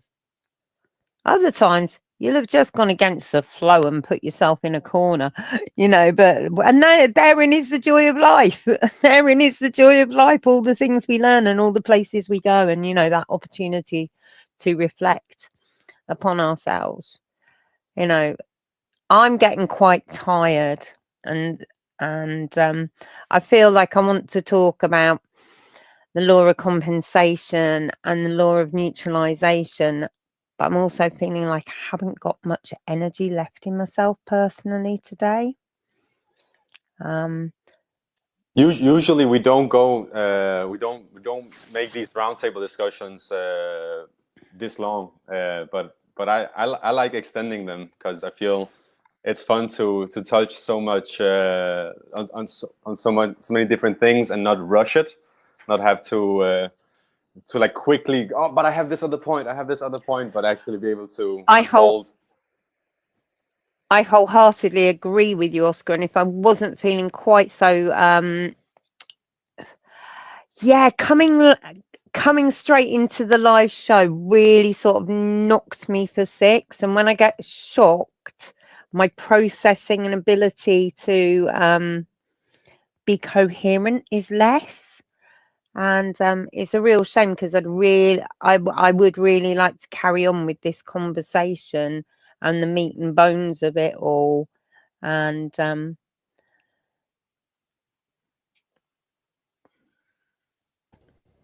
but at the same time, I don't feel like. Well, okay, I'd be really happy to listen. I'm the host, so I should probably say how long I'm intending to host this conversation, and I am intending it to host as long as feels right. Obviously, if everyone is feeling tired and want to end it, I'll finish up and I'll say thank you. But I'm up for pushing a bit more because it is an interesting topic. Yeah, same here. No, at this point, Julia, you're doing fine. It's really no problem, and we're still figuring out the principle of rhythm. We're gonna figure them out. We're brainstorming here, and I'm sorry you missed the beginning because I was touching upon the idea that exactly there's probably a current tendency and going against the flow could be more rewarding, to your point. And that was a whole aspect of we touched upon earlier. But you'll watch the show afterwards. I'm not going to repeat what I've said. Yeah, well, it's interesting you should say that, because I spend quite a lot of time digging my heels in and I've dug my heels in and gone against the flow and not done what other people do. And, and sometimes it's been hugely beneficial and it's led me down some great paths. And other times it's been like, what did you do that for again? You've just, like, maybe left yourself feeling a bit isolated. But because there's going along with the flow, which is kind of like fitting in and following what society thinks is normal, maybe, for want of a better description, that sort of flow. And then there's just being in the flow, being in the flow of the energy, and just like what I call the day-to-day, not having a plan, not having an agenda, having an idea, about what I want to do, but being spontaneous and fluid as to how that occurs. And and just being in the rhythm of life, stepping into the rhythm of life and allowing to be in the great unfolding, and accepting that my personal rhythms, sometimes my energy, like being with my own energy and going, do you know what? I can read my own energy, and today I'm really flat and I'm not feeling it, and that's okay. My energy stay here. But then when we function fully with our spider senses and follow our intuition and understand our own cycles and our own rhythms, and we actually step into those, life does unfold around us in a really beautiful way. And I think that's one of the things about natural law, is when we step into that, when we step into it and we allow it to unfold, life unfolds beautifully, absolutely beautifully.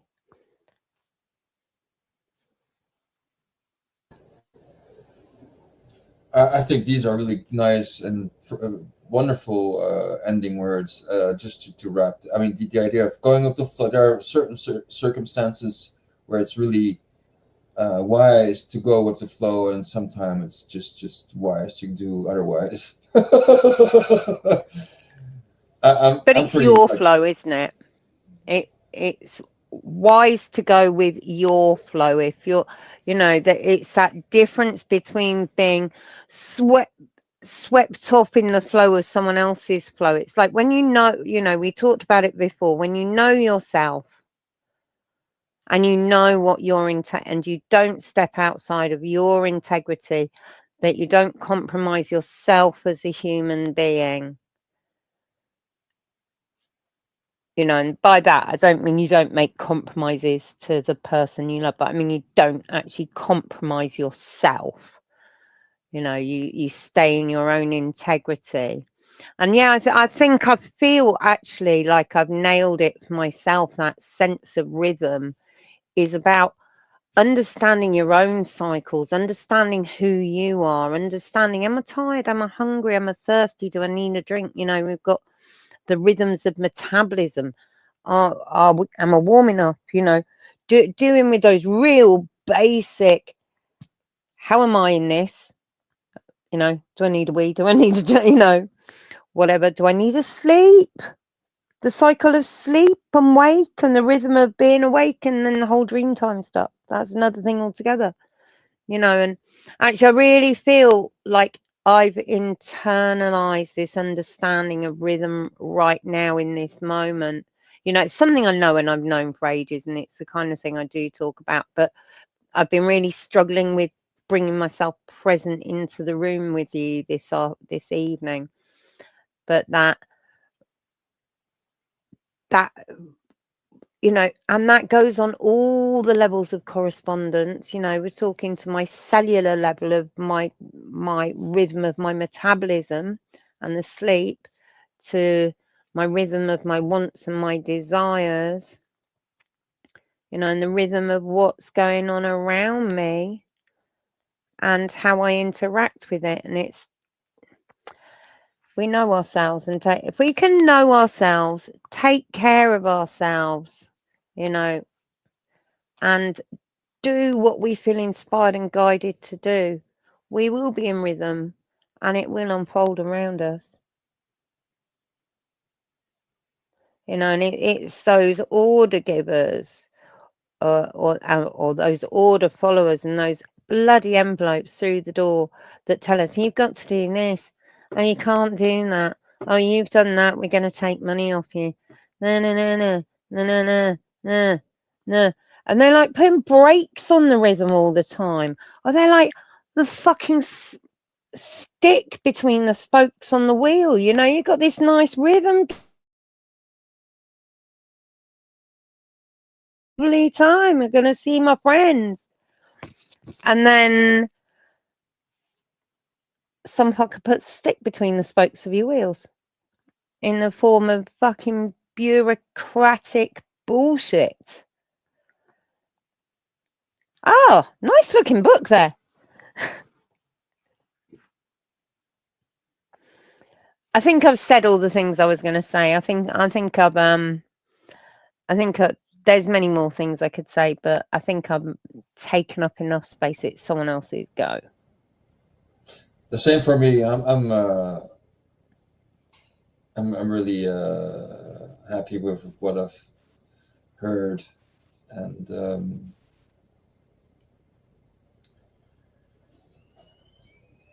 yeah, I'm still up for continuing. So if you and Andrea are gonna say bye, I might not be able to end it. Oh no, I'm back in the room. I'm sorry. back in the room, Oscar.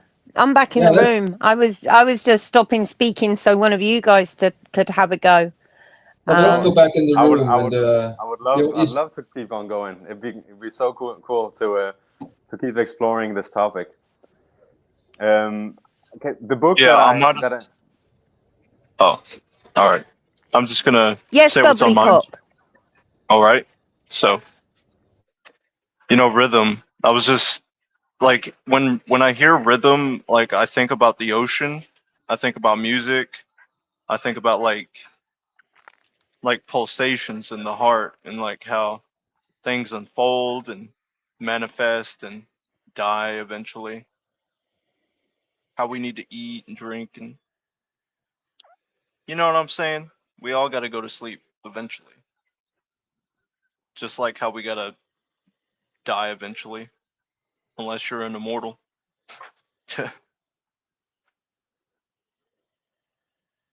And just, you know, back to But that even astronomy that's stuff, a rhythm. like the rhythm of the universe, like everything has its own thing, like its own rhythm. And it's like going in the way, yeah, like that gif. I don't know what I'm trying to say. I know a riddle. Does anyone want to hear a riddle? You might already know it. The riddle goes like this. What being or animal is it that goes on 4 legs in the morning, goes on 2 legs in the day, and 3 legs in the evening?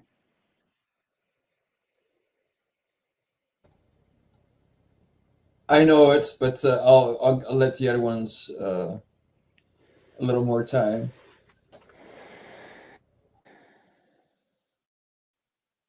It's called The Riddle of the Sphinx. Okay. I don't get it. What is it that walks on 4 legs in the morning, 2 legs in the day, and 3 legs in the evening? Do you want the answer? Maybe Param can give Yeah. it. Yeah. I'm gonna meme it. Answer me in a meme. I only want to be spoken to in Oh. memes these days.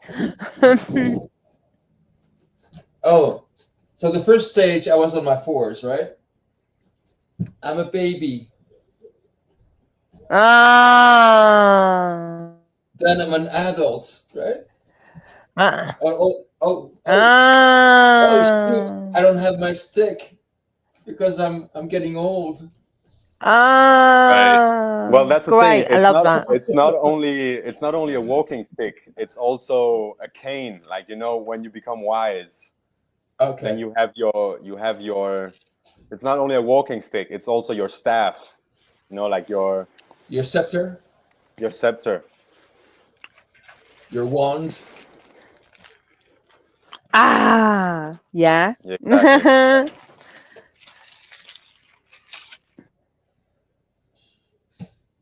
Nice. So the Andrea. riddle's just about getting old. Don't. Well, that's the popular interpretation, but what I'm hinting at is that it's about becoming wise. So Ah. with each cycle, we're growing wiser, and you can look at it like from a perspective. Wait, I have to mute one. Is it you, Param, or Andrea? Or please just mute yourself if you're not gonna. It sounds like someone is eating candy. Yeah, much better. Thank you. It's don't eat the candy. No, but yeah, the common interpretation is that it's about becoming old, but the interpretation I like is that it's about becoming wise. And I'm also gonna ask you, Andrea, to mute yourself because there's a lot of noise coming through. I can't. Some Oh, screen. I've. You've unmuted me. I'm. now Oscar, there will you? isn't. Now there isn't any noise. It was just for a moment there was like a lot of Okay. noise. I've lost the camera as well. Anyway, the point I'm making is that you can look at it from like with each lesson in life, you have lessons like throughout a month. You'll have or like throughout a week, there'll be certain things that you learn, and with each of those challenges, I can reference like to the hero's journey, which we did a whole episode Wait, on. real quick, something that popped up in my mind. You know that bell curve in one of Mark Passio's like final shows about the Mount Stupid to the wisdom kind of thing. That's just what remind.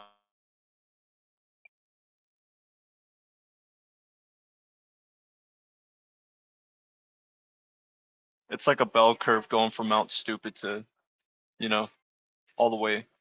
It'd be better just show y'all, but I don't have it like saved. Yes. Yeah, this can you talk a bit about it? Yeah, I mean, like it's pretty. If you don't know how to read a graph, I'll read it for you. The confidence to the knowledge ratio. I mean, like at the beginning of the journey, you're super confident. You're at, and you have like no knowledge. So that means you're at the peak of Mount Stupid, overzealous, and ignorant. So eventually, you're going to want knowledge because you're going to find yourself in a situation where you're proven wrong. And knowledge, if you really care and want like maximum knowledge, you're going to move more to the right of the curve. And you're going to see your confidence dip when you get over to the Valley of Despair. And how that works is you're just getting shit on. You're just getting shit on, and you just keep wanting to max out your knowledge, and eventually you're going to experiment and find yourself in a situation where you're proven right over and over again. You start climbing up that hill. There's some things you still got to work on. There's clear obvious confidence gap between expert and the ignorant people amount stupid. So that's about as maximum as confidence as you can get once you're because there's always something to learn, and there's always a motherfucker willing to, challenge another motherfucker. But I know I it think all. that's yeah, I but don't know it. I think that's a good thing. We should all embrace adversity and experiment. And then all the way to the right, obviously, I mean, you become a learned individual, maximum confidence, maximum knowledge. That's success right there.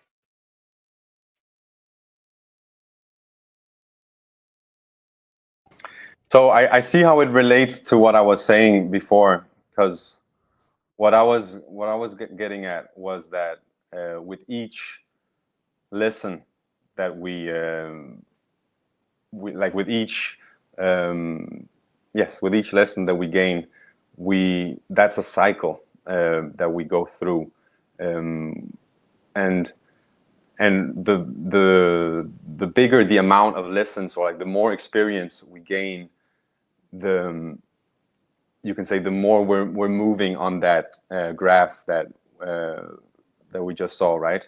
So the more like in the beginning, you'll have a lot of confidence because you don't realize how much there is to learn, right? And then, as you're saying, we're gonna go into that valley of despair where we're like, oh my God, I don't know anything. The only thing I know is that I don't know anything, right? But then we'll just keep on going, and then to kind of tie it into some of the things that have been mentioned, like you were saying, Param, that all of those experiences or that learning can go into like if it's all one consciousness, then, and it's also been called the Akashic Records, and I don't know a lot about it, but like that everything in the end kind of returns to source. And there's also this theory of reincarnation, where you can look at it like that there's these cycles, and with each cycle, which you can look at like at a one incarnation, you're moving into, like, you're moving in consciousness. You're raising your consciousness. I'm not going to speak too much about it. I just thought that there was a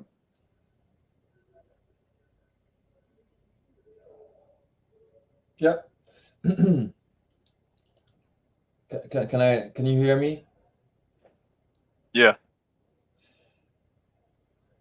Could you put that graph on again? It's really you're probably right, Oscar. We could go on and on for hours, but again, when something comes up, there's also always a way to find something interesting to be said. And to your point, Oscar, it's at the beginning, the cycle of, okay, you experiment, you have a result, then you have new data, and then you experiment again. And of course, at some point you could, make a more global decision. And it could, for the audience, it could have seemed like a bit of a stretch, but you're right. There is a cycle of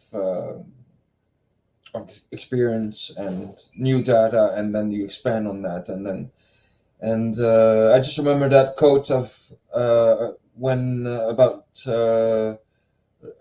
learning. Learning is for the beginners, unlearning is for the professionals, and relearning is for the experts. And on the graph, I spotted the word expert at the end, so it has a sense there. I'd like that graph. I'd like to to maybe even improve the graph, so that we could see the first phase of very enthusiastic people that have a lot of self-confidence, as you just mentioned, but they're just so much enthusiastic and convinced, and how do you say, because it's their discovery has just been very shortly acquired, and yeah, we need to go through this other valley of doubt again, to unlearn, question, and relearn. And that's yeah, it's the complicated part. Well, complicated. It's just it's a restarting of it's a whole other dynamic. Yeah, it exerts a lot of effort to go, you know, to question what you've been convinced at the very beginning and so confident about, and just okay, let me take a step back. And how come I'm so convinced? And people don't seem to be so convinced about what I'm so convinced about. So maybe is it a question of how I reach out to people, or is it could be many things? And I'm done here. All right.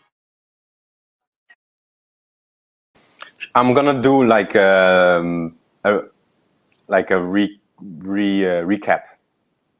Maybe you guys can also do it. Like so. So we've so far. Do you want to say something, Adrian? So far, we've given our definition and explored different definitions of rhythm, and we've explored where we see this principle in effect. And when it comes to interpreting its meaning and being able to use it, Andrea had a really good point regarding that it really does tie a lot into self-knowledge, and also in agriculture, being able to align with these rhythms means being able to provide food and prepare for the winter. And yes, we've touched on also the law of neutralization. We could talk a bit more about that.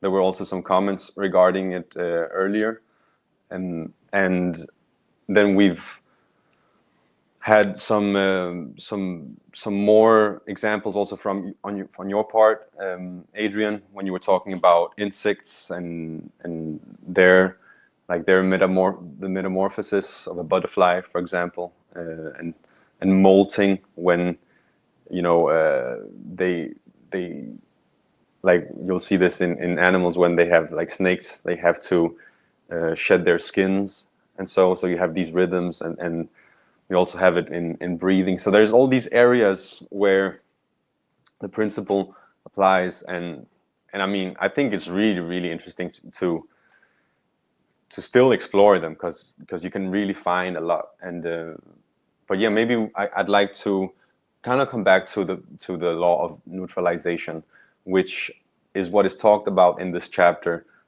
of the KYBALION, which you can find in the link below. It's in the bottom of the video description if you're interested in reading that chapter. It's chapter 11 in the KYBALION.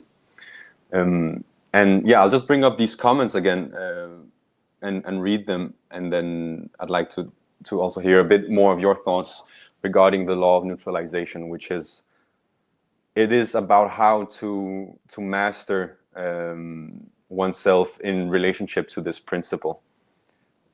So Jeffrey Phillips writes, balance means having the healthy ability to tap into your dark side.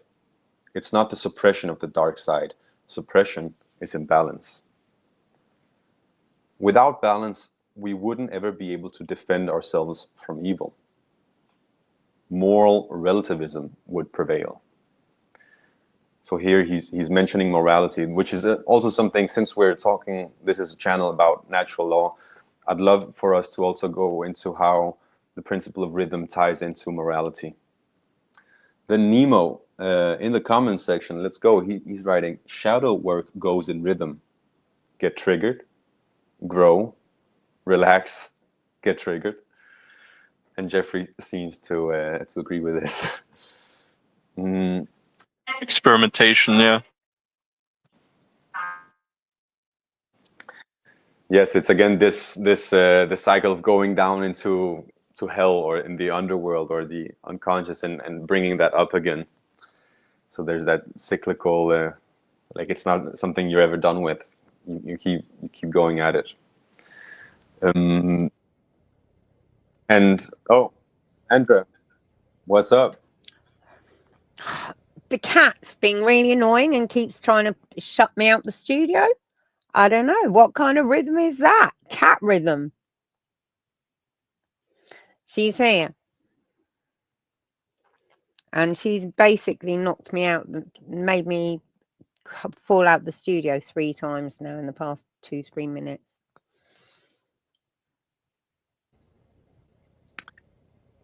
So yeah, regarding the comments about having access to your darker sides of your psychology, the more quote unquote negative aspects or qualities of your personality. I just realized, because since Nemo was talking about shadow work, I just realized how the autumn and the winter time approaching was very how do you say convenient for shadow work, for reflecting on ourselves, for introspection. And that's something I realized only very shortly before, like the time period we're going through right now, which is more like spring, and now I'm more active, more solar. I'm involved in the outdoor activities, doing lumber, using my chainsaw and stuff, building. And yeah, just for the audience, just to understand that well, unfortunately, they're probably not their own bosses, so they can't really choose what they do when it comes to winter and spring. And yeah, but that like in a minor degree, they can eventually acknowledge their own inner cycle, and to respect that and as much as they can. I don't have any jobs, and I don't have an employer, so I can really like completely tune in what my inner needs, what I need, and my map to go into my biorhythm. And that's in itself is also, when you respect that, you're almost against the flow of everybody else's habits, because they are really like in the line of, okay, the week, it's the time you're involved, and you have a time off, that's the weekend. I don't know if you in French you say temps libre, so that means free time. And then what is the other time you're involved in? So it's like this rhythm that's imposed. Oh, now that I'm thinking about it, I think consciousness and calendar is. I can't remember. This guy really emphasized on how the calendar imposes a whole worldview. I mean, it's it determines a lot of things, how you determine a calendar, and how like the Gregorian calendar, which has a rhythm, that's the latest rhythm we have. But then you had the Aztec that had three different wheels, and 3 different wheels, and they had 3 different functions. And one one even correspond to the names you would give to the children that would be born at that specific day, and the name was related to also a purpose in life. So I don't know, it might have made things very easy for them. But the solar circle or the lunar, I can't remember which one, was just for the tax, because they know that it was that it corresponds to the crops, and when you would I can't remember the verb you use to when you seed and you weep, for the weeping. So it has a very functional, economical reason to be. But then there's another cycle. Anyway, we're talking about cycles and then rhythms.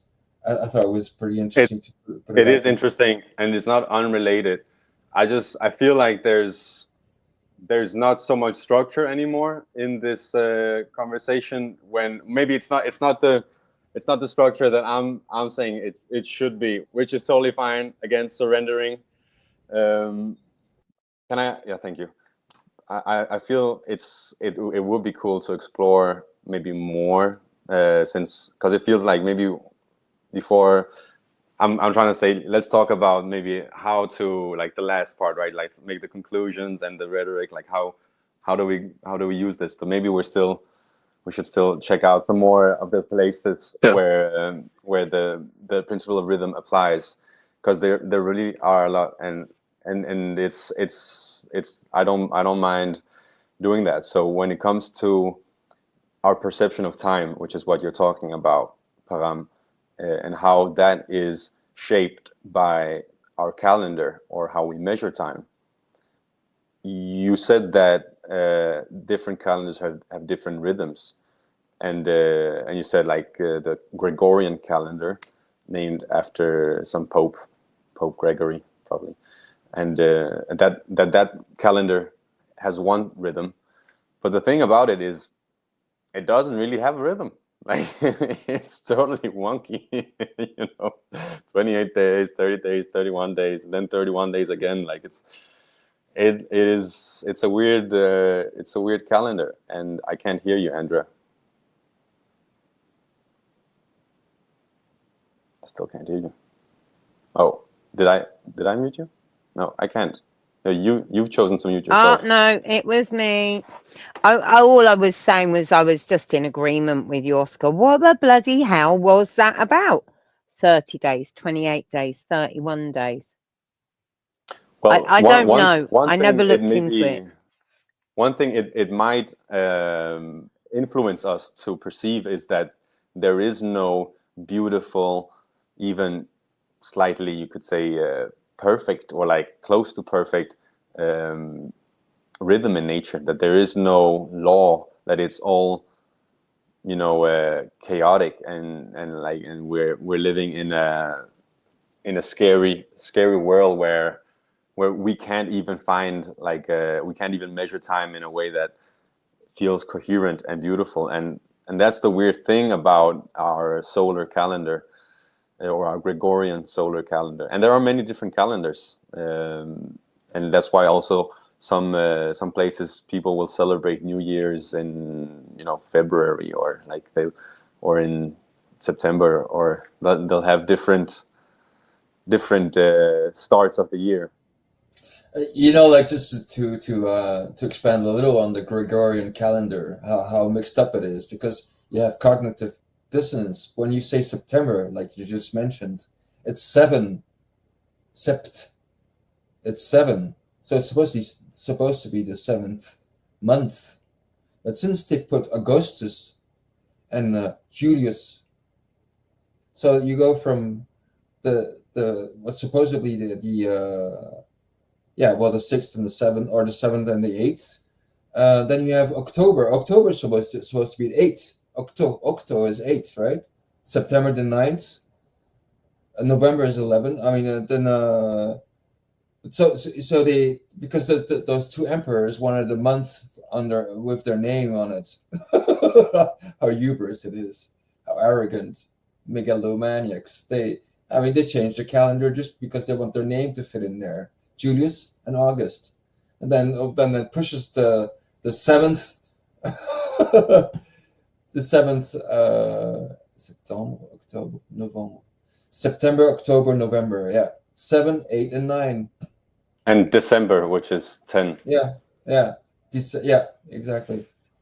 And the beauty of the year, which is, what is it, 365 days or so, like it changes a bit, right? Like 3 point something, like 365 point something, is that if you divide that by 13, you have the lunar day, which is around 28 days.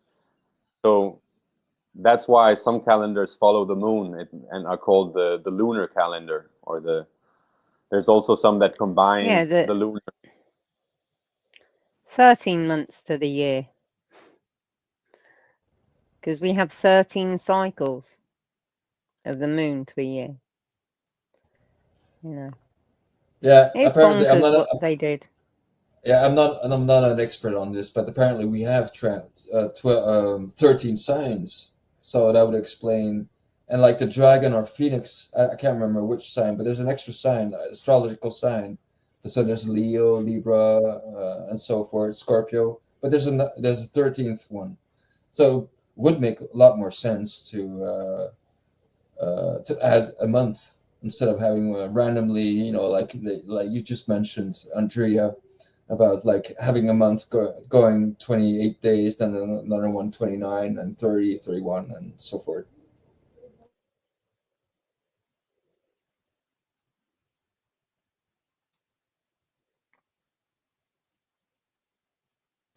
While speaking on the topic of astronomy, I don't. Is it okay if I ask you to mute while when you're not speaking? Sorry. You don't have to. Just on my end, when I have the headphones on, it sounds more clean. I appreciate it. Thank you. I wanted to share another, because I don't mind us exploring more areas where the principle of rhythm manifests itself. And one that I find interesting, even though it gets more into the abstract, but still related to astronomy, is the Earth revolves around an axis, or like a hypothetical, or like there isn't like a pole running through the Earth like that, but it rotates around this axis, and this axis, even though I haven't an image to illustrate this, it actually it moves itself. It's called the axial precession. So this cycle that the axis has, if you imagine like a spinning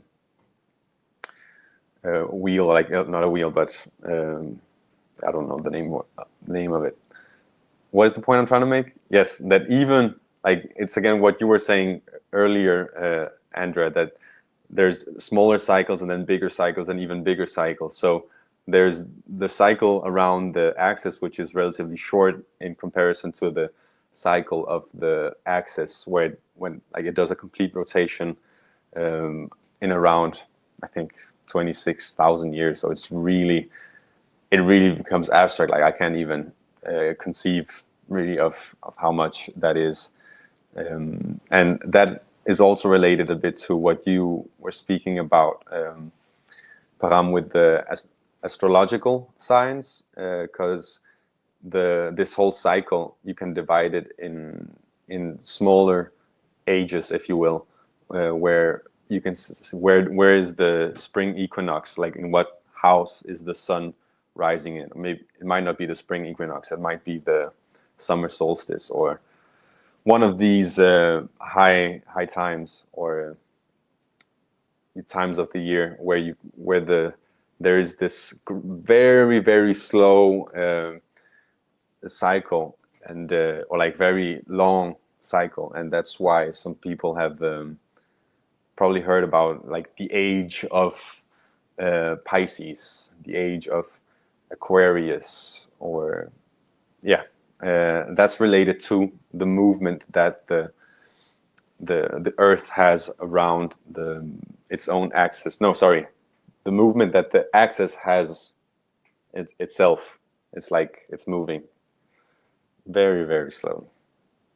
And I mean, I don't know a lot about it. Might just be a theory. I'm not even sure how real this is.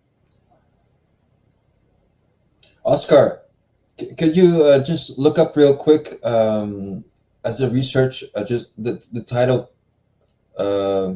Calendar and Consciousness. And I'm sure, I can't remember, but there's this guy that does really nice, we really elaborates on the effect of calendars on collective consciousness. Could you have a little, like a quick little research, like, this guy has strange shirts. I remember he has little colorful shirts. Santiago or Bonacci? Bonacci, yeah.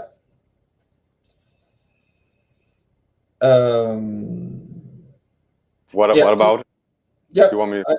I just suggest a suggestion for the audience to understand how much the calendar about the imposed, because it's imposed. You can't just live up a separate or live a parallel calendar like another reality you could choose. So you have to, like, it's imposed. So anyway, just to have a grasp of how much the imposed calendar has an effect on our collective consciousness, and how we can kind of tune back into the true calendar of the inner and the outer universe, and just make sense of, oh, okay, but there are separate realities, but just being aware that one is imposed, and we have to take this into account in our everyday lives. But more intimately, if we acknowledge that calendars have been messed up with, that we can still connect to this other calendar, the true calendar that's not imposed, but that imposes itself instead of being imposed from others. Yeah, that's something I think about sometimes. I think about, like, why are we working with this calendar, when I just get curious about that concept. Like, what is the real like calendar we should be working with, or what is the real anything we should be working with, you know? Yeah, especially if you want to have your astrological chart being drawn, and okay, the location is kind of clear, but then the time, then you have to refer to the movements of the stars, and sometimes it kind of the current timeline is actually supposedly probably we're behind 7 years or something. I can't remember. I think I remember in one dictionary it says the birth of Christ is 7 years before BC. So, oh, that's interesting. So they're admitting how inaccurate the current measurement of time is, and well, at the beginning it doesn't sound like much, but on the long term, there's a gap that builds up into eventually not a few days, like in a year, but it amounts to a few years, like almost 7 from supposedly the death of Jesus Christ, and our current measurement. I heard about 7 years. It's probably just a detail. But if you want to know your astrological sign, I just wonder how the messing up of the calendars makes it complicated to know what star sign you really are, and how accurate you want to refine your astrological chart when you want to have it to detail to the minute and even the second of your birth. Anyway, just it gets a little. I have one last thing regarding when we're talking about astronomy, and which we weren't really right now. We're talking a bit more about astrology, but we're talking about the higher picture, how we can see the principle of rhythm and cycles in that area of reality. Obviously, it's all right to dismiss astrology. When we're talking about astrology, we're talking about how we view from Earth it's this geocentric view where we're seeing the stars move and the planets from the perspective of Earth, whereas what do you put in the center? Is it geocentric view, which means the Earth is in the center, or is it the I don't know if it's called solar centric or something like that, but obviously there's different perspectives on it, and we don't have to. Sorry. Heliocentric. Exactly, heliocentric. Thank you, Bram. And obviously we don't have to look at it as humans are at the center of everything, but we are humans. This is our perspective, and I think it's cool also to return to looking at cycles, how they manifest in ourselves, because that is a more tangible way of recognizing the principle than looking at a huge scale. I mean, like this image says we are here, but I mean that's not really the perspective we take every time we wake up and go out the door. Like, oh yeah, we're on a planet spinning around a star that itself is spinning around at the center of a galaxy, and the reason I'm also bringing this up is because yes, we are moving. Our solar system is moving, and it's called like the galactic year, and like that's, if that axial precession before was 20,000 something, maybe 26,000, I don't remember the number. Here we're talking about a movement that takes way longer, which is about, I don't know, 100,000s of years, 400,000s of years, something like that.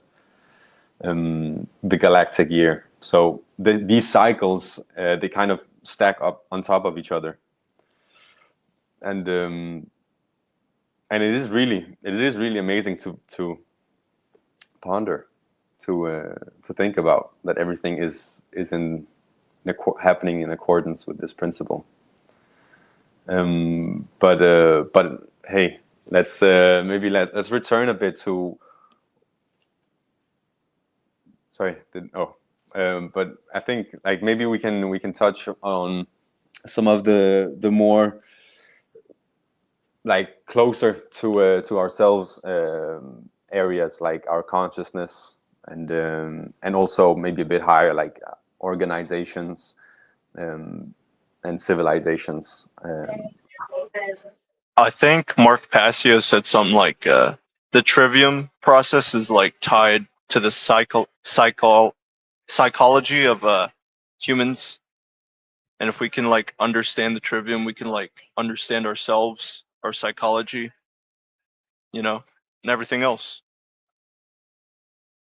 Most definitely, yes. Yeah. It's where we're receiving information, we're in that state of reception, and then we work with what we receive and we're able to act upon it. So we go more into the output, and that process repeats itself.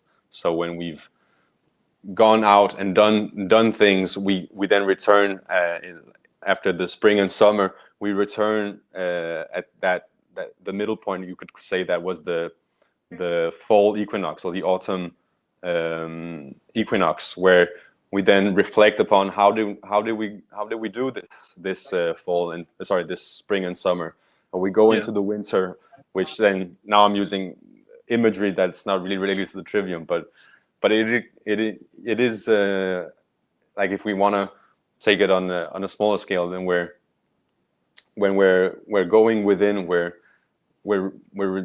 processing the information that we've gathered, right? And then we're able to act with it, and it is very simple, but it does really give one a better understanding of the psyche. I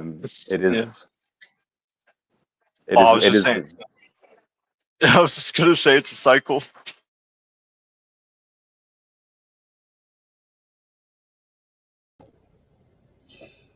Yeah, Oscar.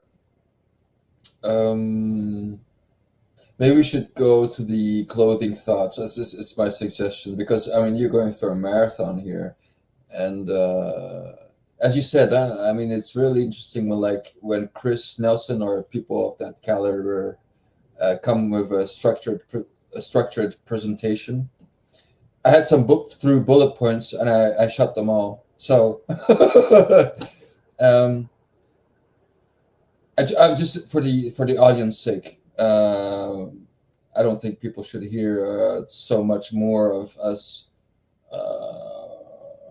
brainstorming and reaching out for more ideas. Of course, there's more ideas. We're not gonna.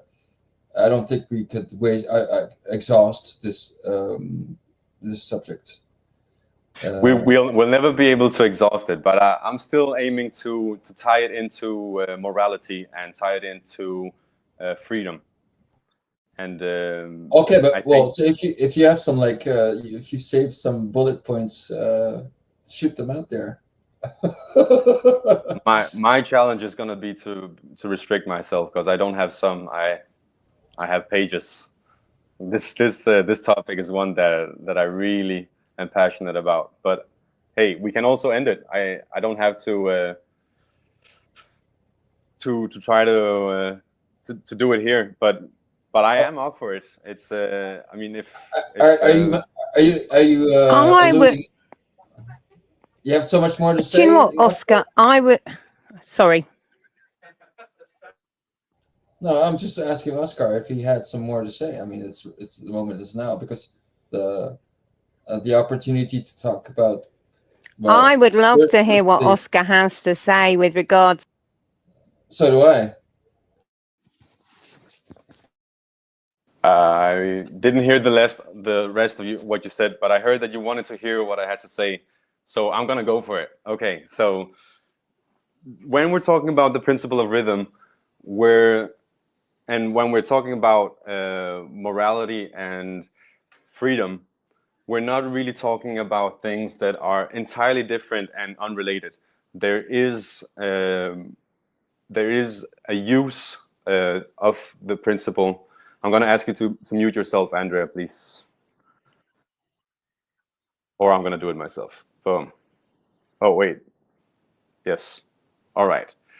So when we're talking about human freedom, we're talking about something that happens on a larger scale than just on an individual. That's at least what I'm talking about. I'm talking about the state that we co-create, or the condition that we collectively experience as a society. And there are different efforts being made. Some efforts are made towards the human freedom, and some efforts are made blindly.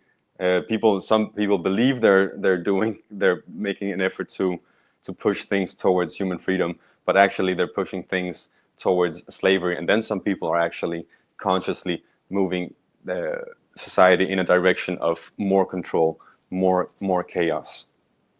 So I wanna touch on that. How is it that we can move consciously and contribute to that society becomes a more free society?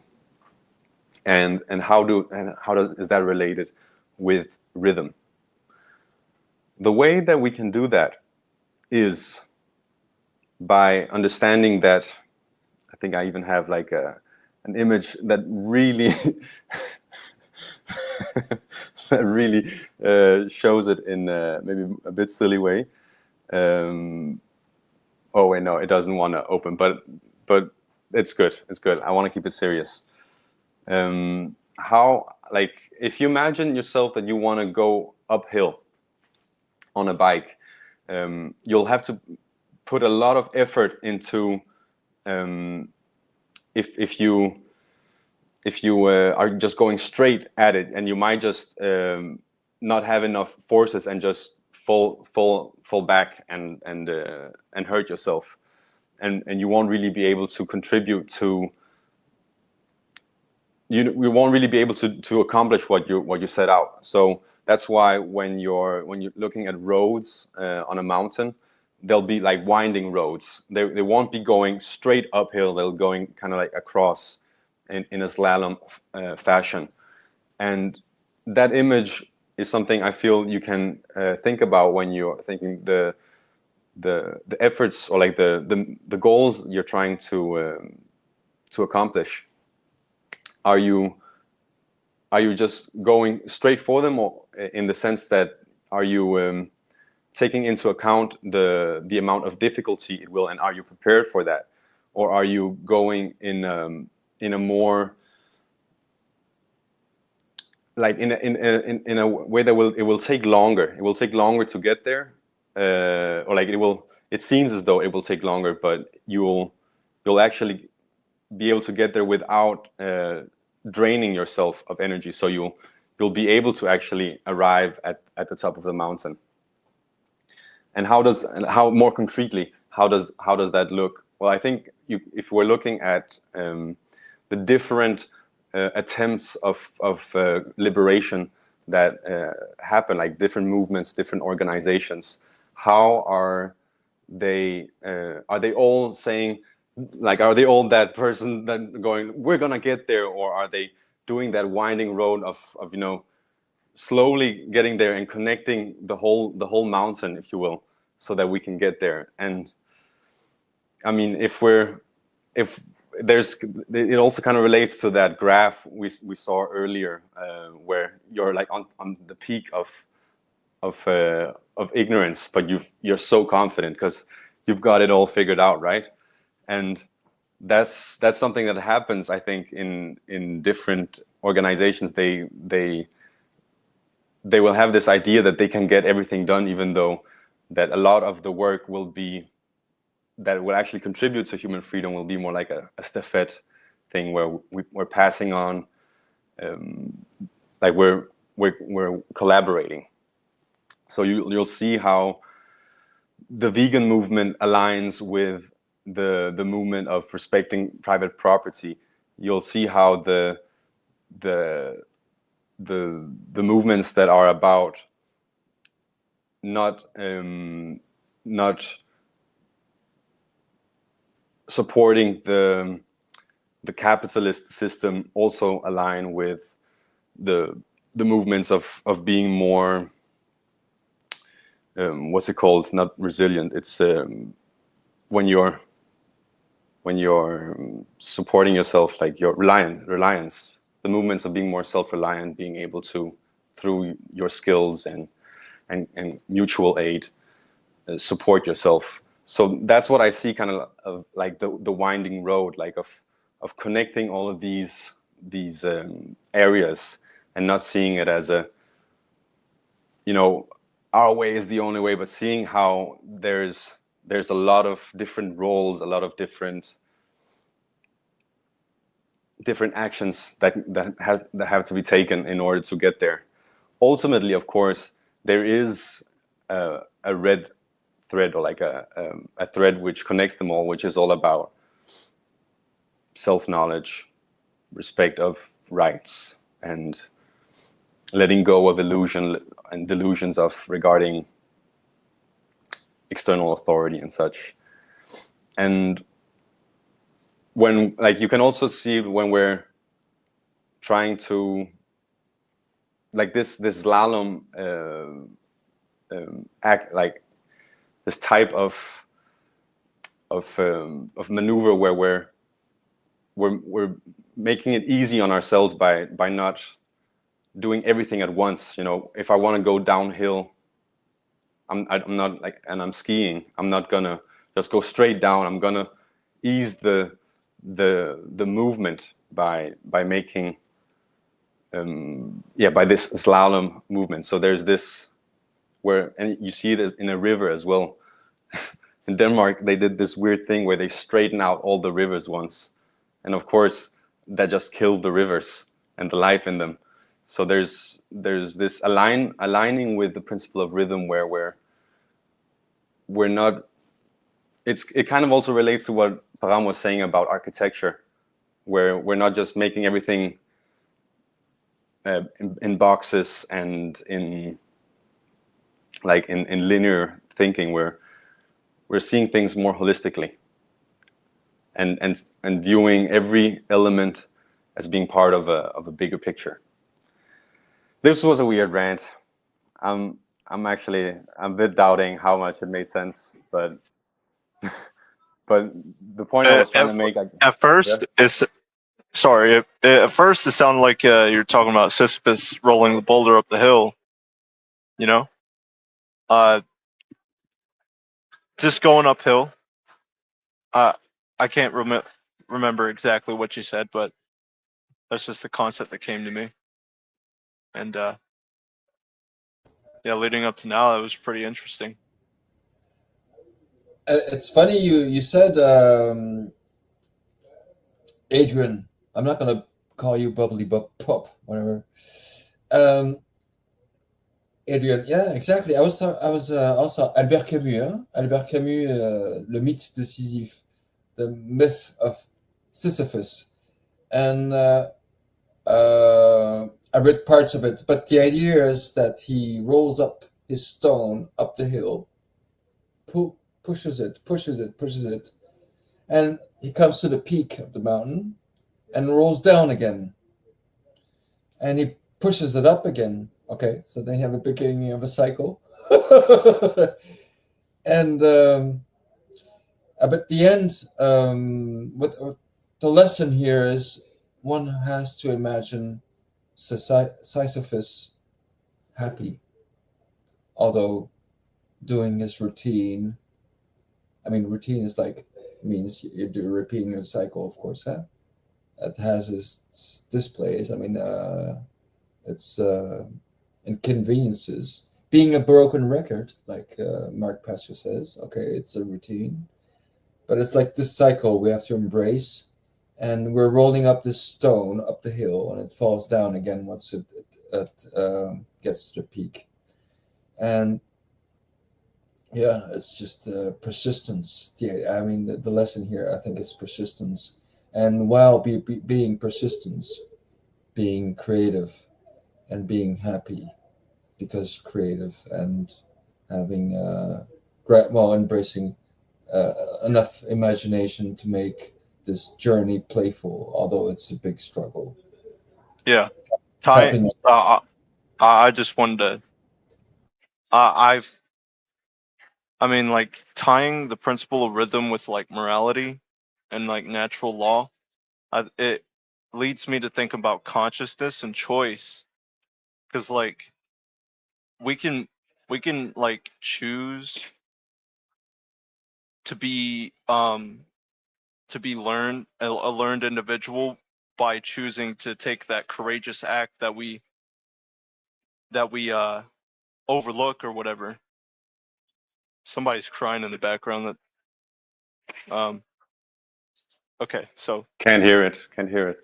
yeah, it's weird. No, it's on my end. It's it just startled me a little bit. Sorry.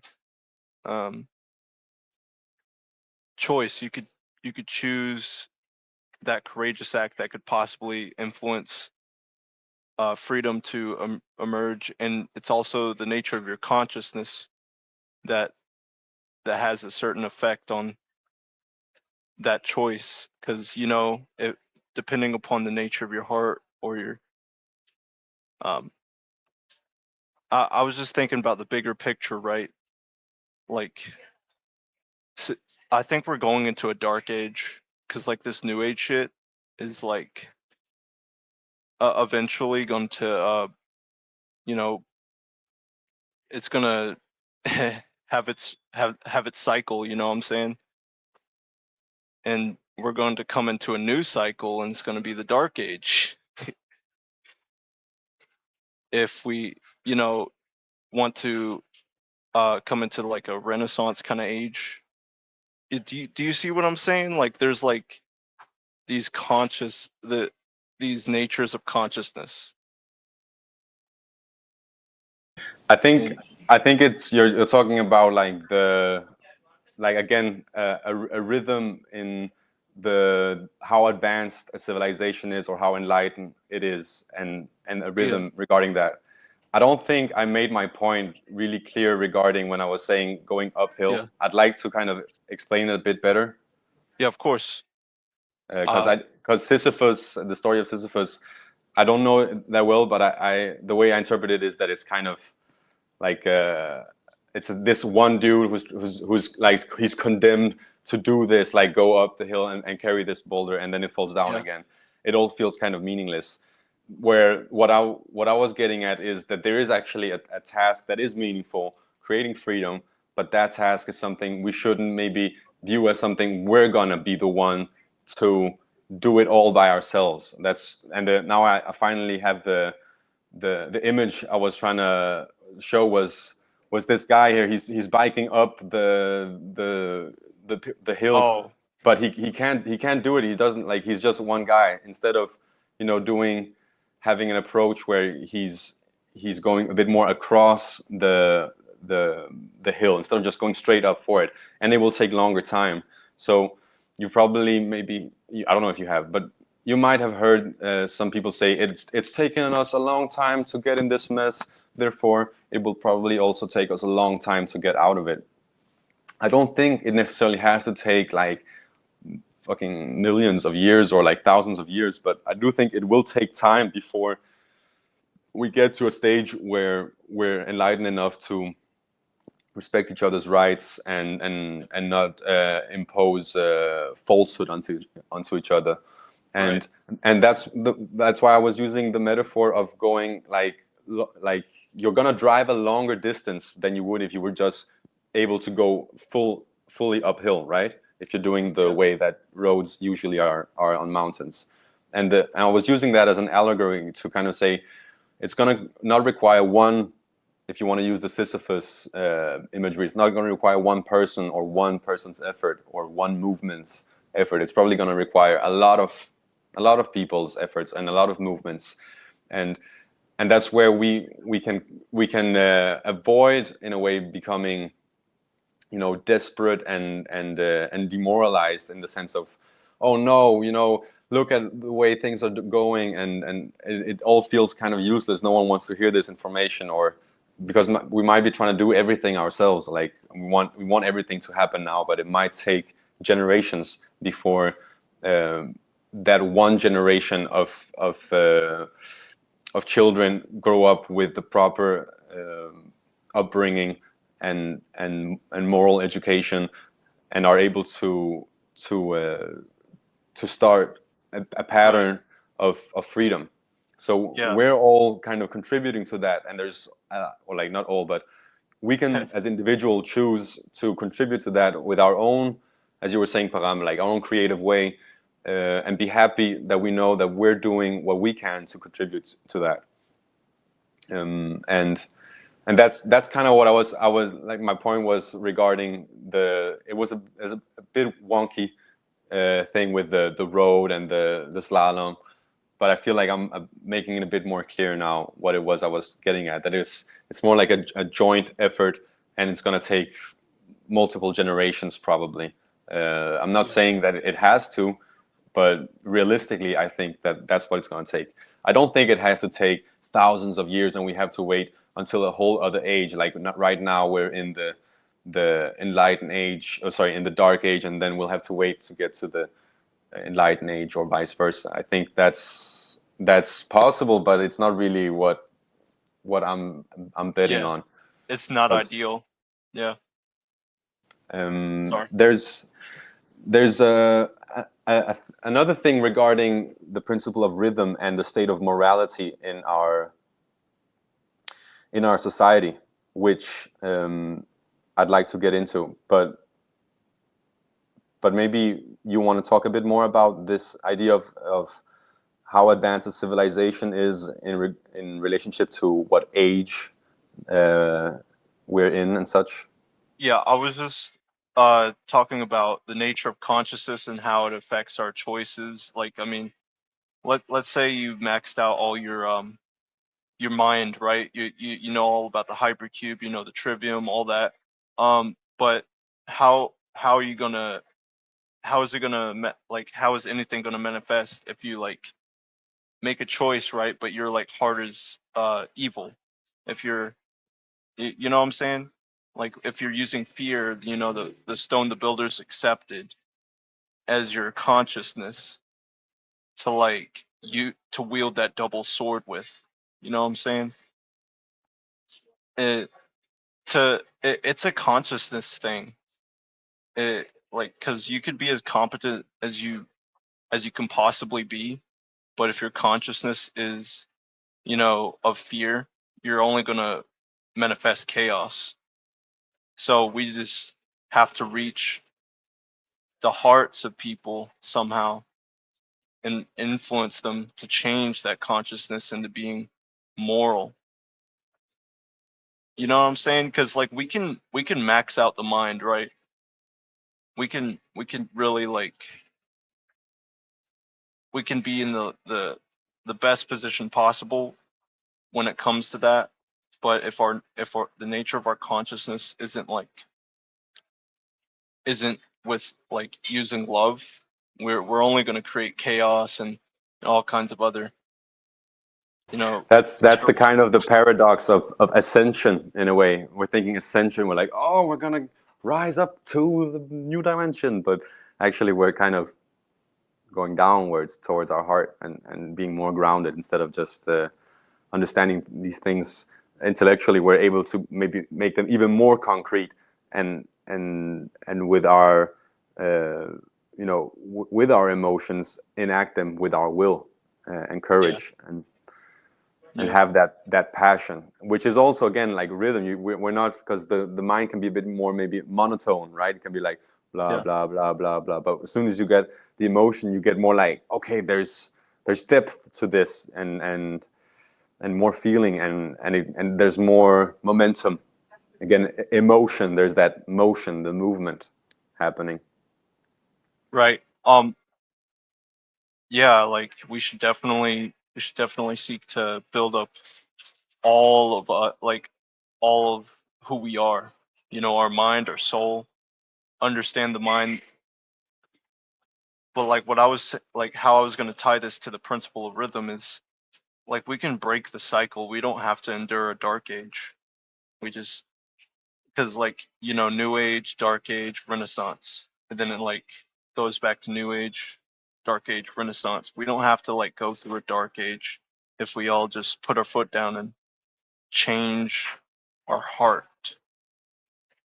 But I mean, come on. I mean, I can't be the only one who's experiencing that this is in some way a form of dark age where we're putting experts and so-called artificial intelligence on a pedestal, and we're all bowing down on our screens, and we're much more isolated than we used to be, even though we're globally connected. I mean, there's aspects of how reality is today that would seem as though we're kind of going downwards, like we're more in like we're in a mess that we need to get out of, that we need to rise up from. So if I'm not the only one who's seeing that, I think it's okay to kind of say maybe there is a cycle there that we need to learn something from what's happening now and rise from it. Like there's so much happening right now that we can learn and understand and not repeat, if you will, right? There's also value in being in a shithole. Yeah. If you can find the gold of whatever adversity that you're going through, isn't that what it's all about? Using the trivium to find that gold, even if you may fail trying to get it, to like use it to help you build yourself into a better person. But yeah, like there is a lot of like things creeping up, and eventually it might take root like completely and just start another cycle, like for sure a dark age. But yeah, it's creeping up, the new order, like, you know what I'm saying? It's just creeping up, and I know what you're and saying. one way that we're gradually moved and more towards a sick and enslaved society is actually through the principle of rhythm. Like, well, you'll have the political spectrum, right? The political spectrum where we'll shift between different poles of this political spectrum, where you have like the more, like, I don't know how to say it. Is it called liberalism and conservatism, or like in America it's called, like, it's really simple, right? It's called the Democrats and the Republicans, but Yeah. in like it's this idea of that there's these different lifestyles, and people will have, a better way of looking at it is like a dialectic. It's like it's the thesis, antithesis, but then the synthesis of those two is Two actually masks, same pre-planned. face. Sorry? Two masks, same face. Oh yeah, the two masks, same face presentation of Mark Passio. He has a really good slide there where he shows how the two different political extremes are both moving us more and more towards slavery, towards more control. Yeah, man. That's exactly what I'm getting at. Yeah, it's also been called the problem reaction solution, where the government creates or exploits a problem, then attributes blames to others. Then the second step is that the populace reacts by asking the government for protection or help to solve the problem. And then the third step is the government offers the solution that was already planned by them long before the crisis occurred.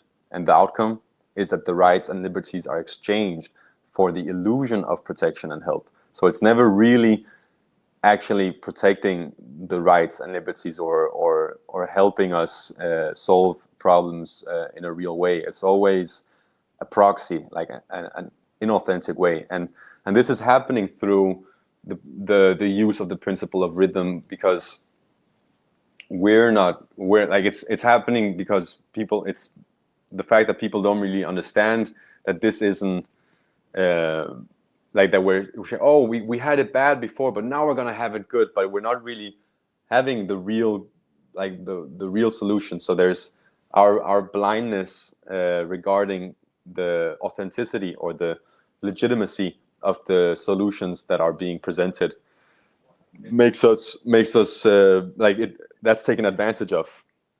Yeah, that's like fear is the mind killer or something. Because like if you allow that problem to overtake you and get you in the R complex, you're going to be in fear, and then you're going to be in a cycle of like trying to recoup from that. And yeah, I mean, like, problem reaction solution, they give you something, the false solution, while you're in the R complex or in fear, and then you make shitty decisions. Yeah, it's this weaponization of fear. This the graph that I'm showing here is showing group fear, and it's by a guy, what's his name, Dr. Merleau. That's a cool name. He wrote a book called The Rape of the Mind, and this is a graph from him where he's showing how there's like a rhythm. There's like these waves of terror. I have also one that's a bit more simple, maybe, where like throughout time you'll have a period of fear, and a period of calm, a period of fear, a period of calm.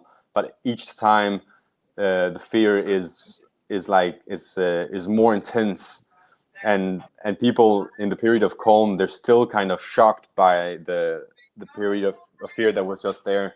So they don't really have time to kind of what can you say, like to process it, and then they're hit with a new wave of terror, and all the while morality is decreasing, is going downwards. Yeah, that's their success. That's what they're working towards. Ultimately, this is all. These images were from a video by the guys called Academy of Ideas, two brothers from Canada. Do you know them? no. I can bring it up after Nemo if you want to say sorry, Paran, if you want to say something. Yeah. What's the next principle coming? It's the principle of causation. Exactly. That's what I thought. I did because again, I'm just so impressed how I'm myself really amazed how they overlap, because here we're talking about induced fear, so it's like the realm of causes with their effect. Oh, you create a reaction. People want a solution to the problem you created. Well, they don't know it, but then okay, it does create a cycle, of course, but it's I think we're overreaching. We are also where it's really interesting how we're slowly transitioning to the next principle, because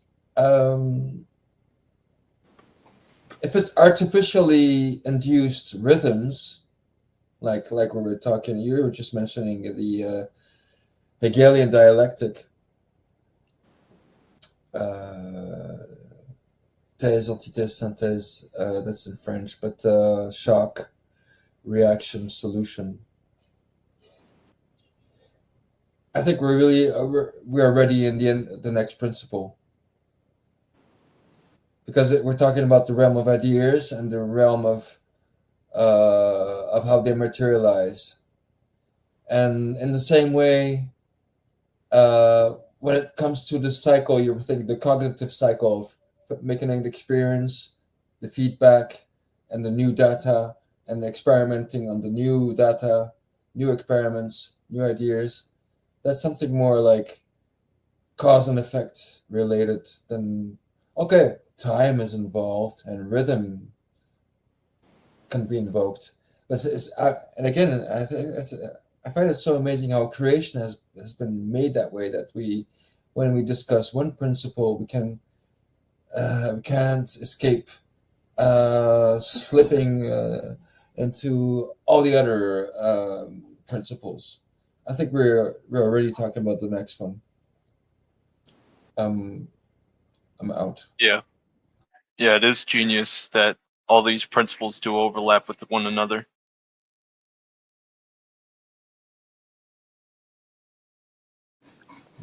Do you want to watch the video clip, or is it too much stimulus?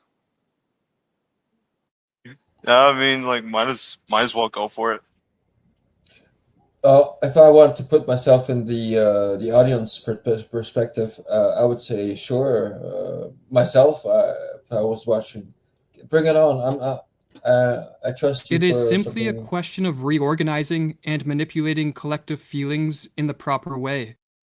The general method by which the members of a ruling elite can accomplish this end is called menticide, with the etymology of this word being a killing of the mind. And as Mirlu further explains, menticide is an old crime against the human mind and spirit, but systematized anew. It is an organized system of psychological intervention and judicial perversion through which a ruling class can imprint their own opportunistic thoughts upon the minds of those they plan to use and destroy. Priming a population for the crime of menticide begins with the sowing of fear. When an individual is flooded with negative emotions, such as fear or anxiety, he or she is very susceptible to a descent into the delusions of madness. Threats, real, imagined, or fabricated, can be used to sow fear, but a particularly effective technique is to use waves of terror.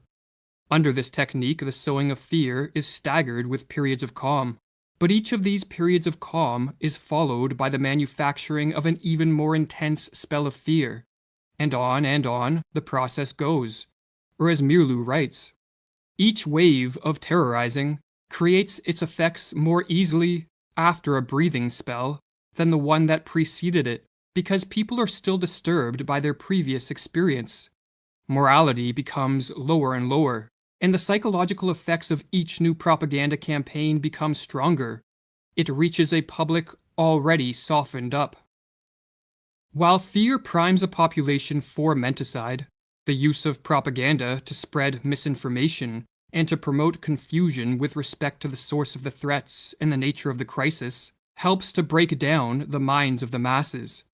Government officials and their lackeys in the media can use contradictory reports, nonsensical information, and even blatant lies. As the more they confuse, the less capable will a population be to cope with the crisis and diminish their fear in a rational and adaptive manner. Confusion, in other words, heightens the susceptibility of a descent into the delusions of totalitarianism. Or as Mirlu explains, logic can be met with logic, while illogic cannot. It confuses those who think straight. The big lie and monotonously repeated nonsense have more emotional appeal than logic and reason. While the people are still searching for a reasonable counter-argument to the first lie, the totalitarians can assault them with another.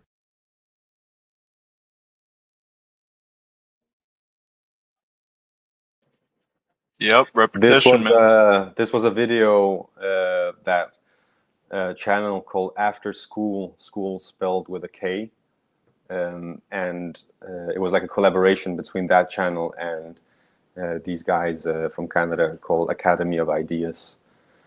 And yeah, I thought about that like it's what also I was showing before, right, with the waves of terror. That's how I felt like it was relating to rhythm. But I mean, it might be kind of a stretch. I just thought. What's up? It's not a stretch, but it's like an artificially induced or socially engineered cycle, injecting fear in a rhythm. You know, you find that also with perverts that are really kind at some point, but then are really bad with you, like blowing cold and warm, as you say in French, souffler le chaud et le froid. Yeah, exactly. Oh, that's such a good observation that it corresponds to that. So there's also a double-edged use of the rhythm, of course. And oh, I lost my train of thought.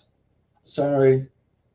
I like that you brought it back to a more like individual level as well, because when we're talking about like individual consciousness, I think there's a need for not being, as Andrea was saying, not being interrupted all the time by these artificial rhythms and actually aligning with the natural rhythm. It seems like you might have remembered your thought now. Do you want to say? No, I'm just connecting with what you're saying. I'm trying to let go of what I've lost, whatever. It's going to come back. One thing that I really think is true is that, like, for example, in the school system where there's the bell, you have to show up and you have to sit still, and you're a kid and you just want to move around and have and explore the world, right? How that's teaching you like a rhythm, but it is very artificial. Like that's not really what we would see as a natural way of living. And can I ask you to mute your microphone while I? Thank you. Because in my headphones I get like a feedback thing going on.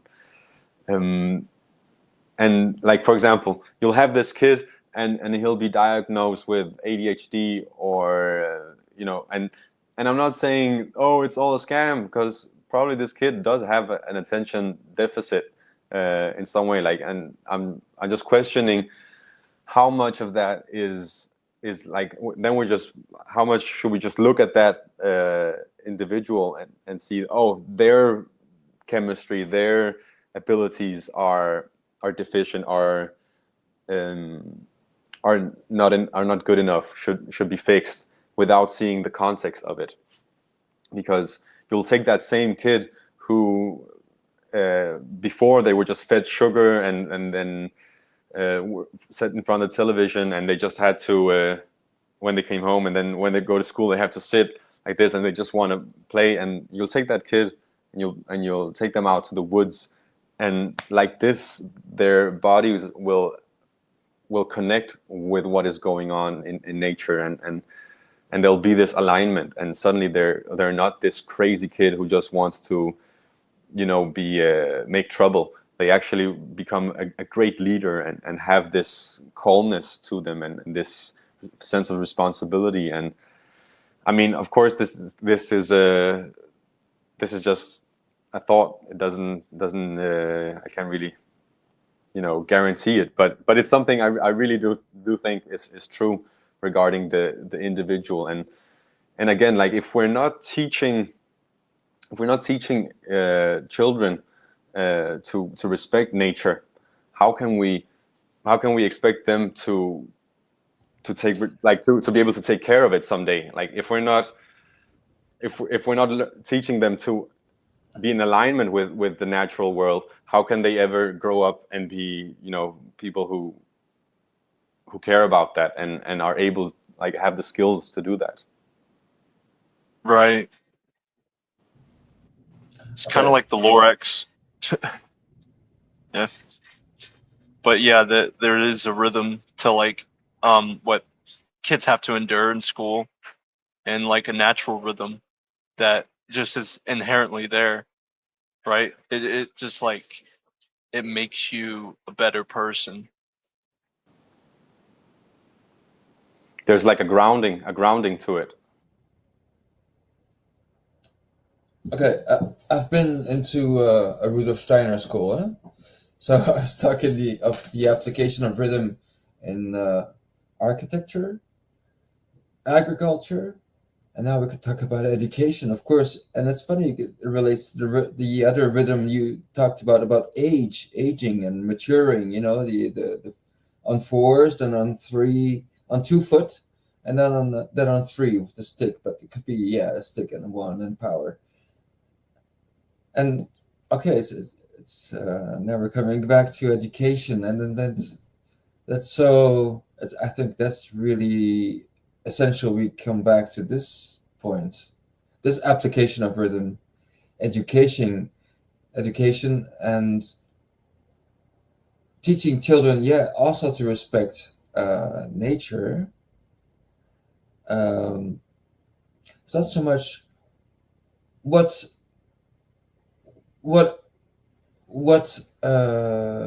are we leaving behind, but what children are we leaving behind? Because they're going to have to take care of nature. Yes, and that's also what I was also implying before when talking about how are we going to manifest freedom. Are we just saying we're going to do it in our lifetime, or are we making that longer road that's going to take, like, there's going to be more distance to cover, but we'll get there, because we're not going to lie to ourselves about the amount of effort that it will take. I'm having the chills. I'm having the chills right now, because that's it. Understanding that the longer cycle of, I mean, we're not an instant gratification. You know, that's the whole thing. You know, it's dealing with frustration. That's all what psychology is about. It's like, okay, it's nothing instant here. It's going on. I mean, it's not the real thing, and it's just, it's delayed. So it's just the whole difference of principle of. There's another way of saying it. It's principe de plaisir, the principle of pleasure, and the other one is the principle of reality. So the first, when you're a kid, okay, you're breastfed, and the delayed one is, oh, yeah, you have to exert effort, and then you have a delayed gratification. So talking about that rhythm, I think that there's a whole. I see the connecting points upon all the points we've been touching upon. Very, very. I've learned from just sharing thoughts of all of you. Yeah, me too. I'm really enjoying this conversation, and I'm sorry, I'm kind of like I'm being the stoner who wants to, hey man, let's go even deeper, let's go in even more into it, because that when you mentioned that thing with the riddle of the Sphinx about that there's a rhythm in a human's life. If we stay when we were talking about children, if we stay on or at least on the youth, there's also developmental stages there that are really worth understanding when it comes to being a conscious parent. And those stages are that, like, the first 2 years of like when a child is still like a baby, right? They're in this unconscious, you can look at the EEG activity, or like the neural oscillation, where you, like, if you've heard about like different brain waves, delta, theta, alpha, and beta.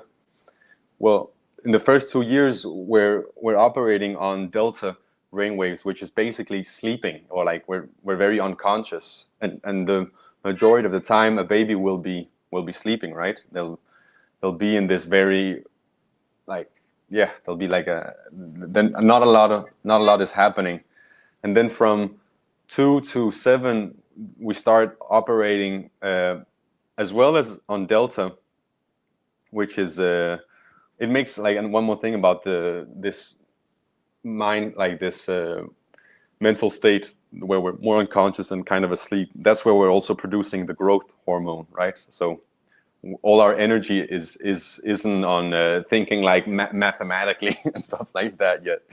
It's a very slow process, and from 2 to 7 we're still not fully able to defend ourselves intellectually from falsehood, because we're like a kid from 2 to 7. You don't expect them to really understand the difference between fantasy and reality, and that's because they're not able to operate on other brainwaves yet than delta and theta. And theta is more like this imagination, or like deep meditation, if you will.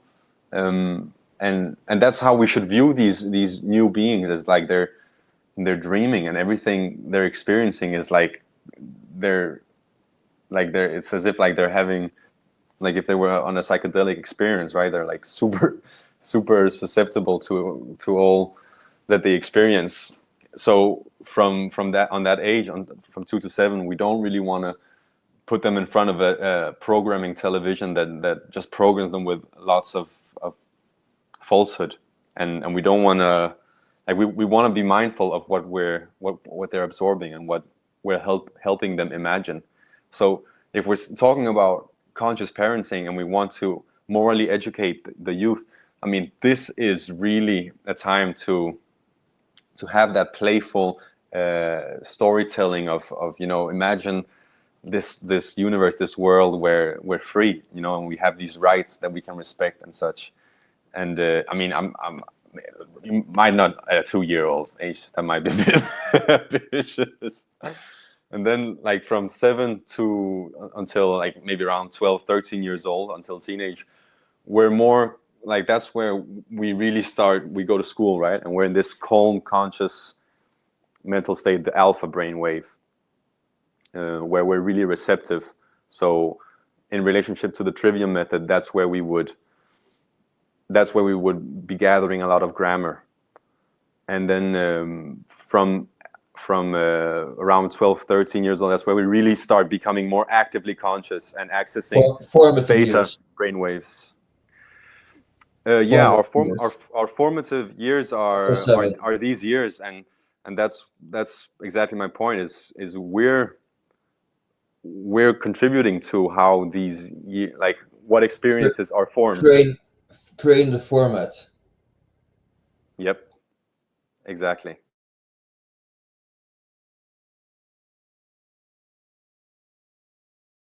No.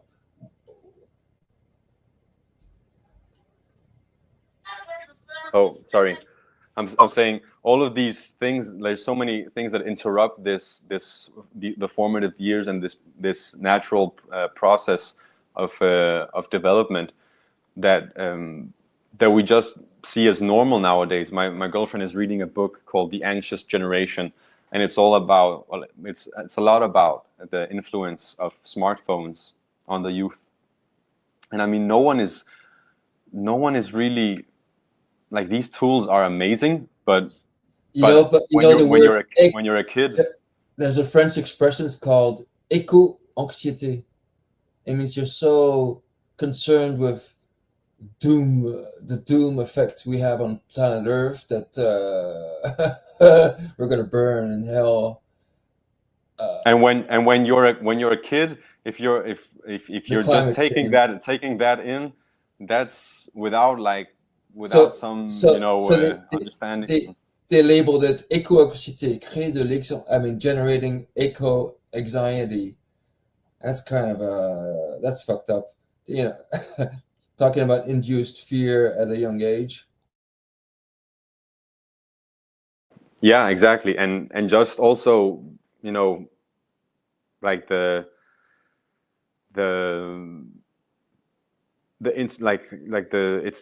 much it's taken over. How to say, like the invasion of all of the, like, it's really invaded childhood. Like it's a whole new form of childhood kids nowadays are having.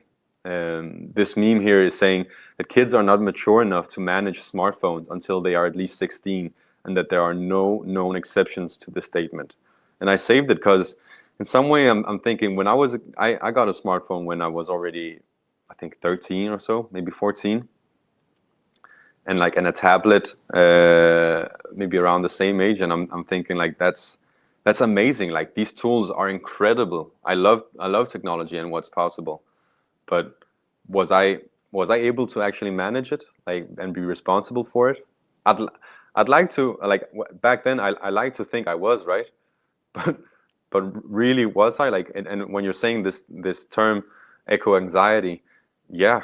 A lot of the material that I was exposed to was a lot about this, you know, the fear porn, if you will, or like this, oh, humans are like the virus or like the cancer, and so again, the reason I feel like this is related to the principle of rhythm is there is this receptive stage of our the latter part of the wave here, the receptive part, where we're not really able to engage with things and manage them actively. We're still kids, and we should be mindful of that as adults, what kind of conditions we create for children. So that was a little rant about.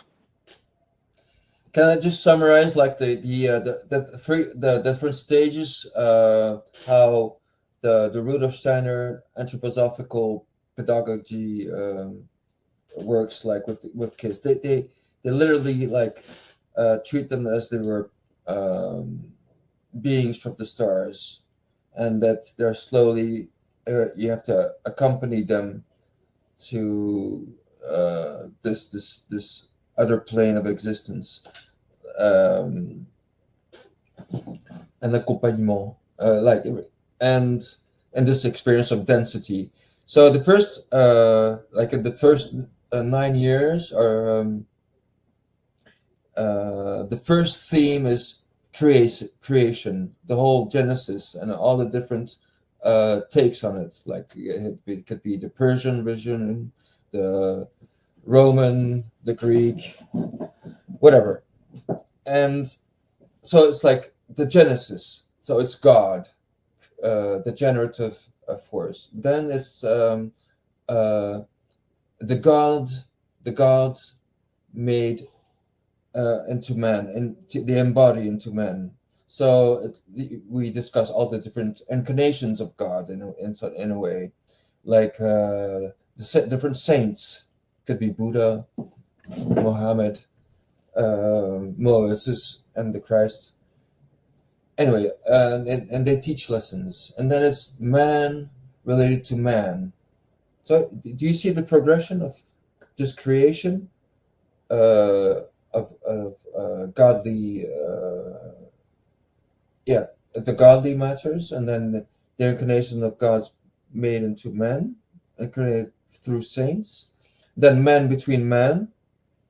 So the different how you create societies with exchange of life skills, and then slowly man related to the animal realm. So it relates to how you relate to animals, but also the aspect of your animalistic needs as well, and slowly how you integrate the vegetative reign. So you see the progression of God, man, God made man, the human animalistic aspect of man as well, and slowly the vegetative, the plant world, and then the mineral world, and then we go into biology, physics, and then chemistry. You see how we go from the microcosm to the microcosm. I mean, a visual would definitely help to probably conceive of this. But it's like a slow incarnation. You just have the child experience the different stages of this experience. It's not like we don't they respect the rhythm of the child's need at the point that you don't have to brutalize them with abstract knowledge, like just learning the alphabet. The S, the letter S has to be introduced. Like each teacher will take different symbols, but you could take the snake. He emits the sounds S. He moves in the form of a S, and there's an S right there. Interesting how synchronistic this is. And they would literally have us stand up and move in the world, and the S, and the Rudolf Steiner has called eurythmics, and it's it's like they use and the S for each letter there's a movement, and S is this one. It's just an S again, and there's K, and the vocals is and T. Look it up. It's called eurythmics. It's interesting. We haven't touched upon eurythmics, and that there's a word rhythm in there. Yeah. Didn't think about that. Eurythmics. And actually, the band by the name, she went to the Rudolf Steiner school. That's a rumor. I don't know if it's true. The Seven Seas, the group. Oh, Seven Seas, yeah. Talking, I have the tune in my head. I think I'm starting to get there where I'm feeling like I might not really have a lot more to share. I have one point regarding the law of neutralization, and another one regarding the law of compensation, which the chapter that we've covered, which is about the principle of rhythm, it goes into a bit these two laws. And then that's basically it. I've never heard about neutralization. The law of is it a law or I'd like to hear about that. I haven't heard about neutralization. Yeah, that's what the book, the KYBALION, calls it. It calls it the law of neutralization. I can share it real quick here, what it says about it. Neutralization here. So let me just take quickly a screenshot. Bum. Ba-da-ba-bum. And this one. So let's see if I can, because I just took a screenshot of the page so that I can share it here. Give me a second. Yes, here we go. So this is from the KYBALION. They discovered that there were two general planes of consciousness, the lower and the higher, the understanding of which fact enabled them to rise to the higher plane and thus escape the swing of the rhythmic pendulum, which manifested on the lower plane. In other words, the swing of the pendulum occurred on the unconscious plane, and the consciousness was not affected. This they call the law of neutralization. Its operation consists in the raising of the ego above the vibrations of the unconscious plane of mental activity, so that the negative swing of the pendulum is not manifested in consciousness, and therefore they are not affected. It is akin to rising above a thing and letting it pass beneath you. The Hermetic master or advanced student polarizes himself, and I think I can bring the next page up. Sorry, I'm slow here. Here we go. Is it this one? The Hermetic student, or the Hermetic master or advanced student polarizes himself. Oh, it's not this one. It's this one, at the desired pole, and by a process akin to refusing to participate in the backward swing, or if you prefer, a denial of its influence over him, he stands firm in his polarized position and allows the mental pendulum to swing back along the unconscious plane. All individuals who have attained any degree of self-mastery accomplish this more or less unknowingly, and by refusing to allow their moods and negative mental states to affect them, they apply the law of neutralization. So the way I understand this is basically it's talking about how, like, if you're able to raise yourself above that, like if I use this image. Oh wait, no. This image here. If you're able to see the whole wave in a way, if you're able to be conscious about the whole cycle, you don't get swung by it. You're not being used by it. So basically, you're remaining in control of how you're gonna feel about a certain thing. It doesn't mean that you're gonna repress your emotions, but you're not affected by them the same way. So you're polarizing yourself from unconsciousness, which is the lower plane, to consciousness, which is the higher plane, but you're still feeling what's going on. An example of this is like Wim Hof, who is also called the Iceman, and he's able to withstand a lot of cold and regulate his body temperature, even though his unconsciousness is swung by it, right? He can't really control the fact that he's gonna feel some cold. That the cold is there. He can't really. You can't escape that. But what he can do is neutralize himself, or like be conscious of, okay, this is momentary. I'm going into it, but I know also I'm going to survive this. So he's not being swung by this by temperature, if that makes sense. Yeah.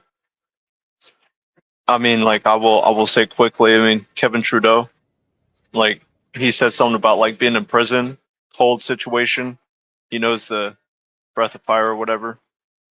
And like, I think that's like really cool. I don't know, maybe that might tie into neutralization somehow, like with the fire, like with the breath of fire and being in cold. Yeah, I don't know Kevin Trudeau that well, and the breath of fire. Maybe you can explain it a bit. Yeah, I was watching one of his videos. I was a Sikh. I'm gonna explain it real quick. I mean, like, he was in. I was watching a video of him.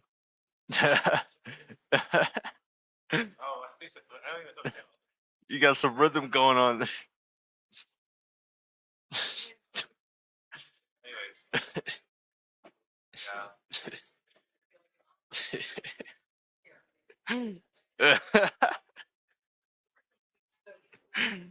Bro. Awesome. Hey, I mean, I was just gonna say, like, I was watching Kevin Trudeau's videos, and he was talking about being in prison and being in a cold situation where like everybody was like really cold around him. And maybe neutralization is like since you were cold, you use the breath of fire to like neutralize that and to like be at like some sort of homeostasis. Is that what you mean? Yeah, I mean, Exactly. That okay. being able to not be imbalanced by it and be like, oh no, like I'm, but being Yeah. able to remain in a way indifferent, like, but it's not, doesn't mean that you shut yourself off from it. It just means that you're able to. It took me some time to understand this. It just means that instead of being moved by it, you remain in a way like you're able to. Secure. Like that I think that's wonderful. Like the reason I brought up Kevin Trudeau again is because like earlier we were talking about like like different types of brainwaves, and like if I was on the vibration episode, I probably would have brung that up. The can't remember exactly, but the theta, alpha, gamma is like the optimal ones. I don't know about delta, but beta for sure you don't want to be at. And going back to like like children and cell phones. Children and cell phones, I mean like the cell phone waves that like the children have to endure is something to consider, but it's also like y'all were talking about the fear porn, and it's the same as the news. I mean, like my grandma used to well not what I'm saying, like she used to keep the news on, and we always changed it when we got there because we're kids, and I think that like being around that kind of like energy, that rhythm would like cause us to be a certain way, you know? And yeah, and Param was saying something about like the programming years. I thought like when I first learned about that, like you can change your paradigm, but like it you're working with that paradigm the first 7 years, and based on what influenced you during those first 7 years is like your toolbox or something that you're working with subconsciously.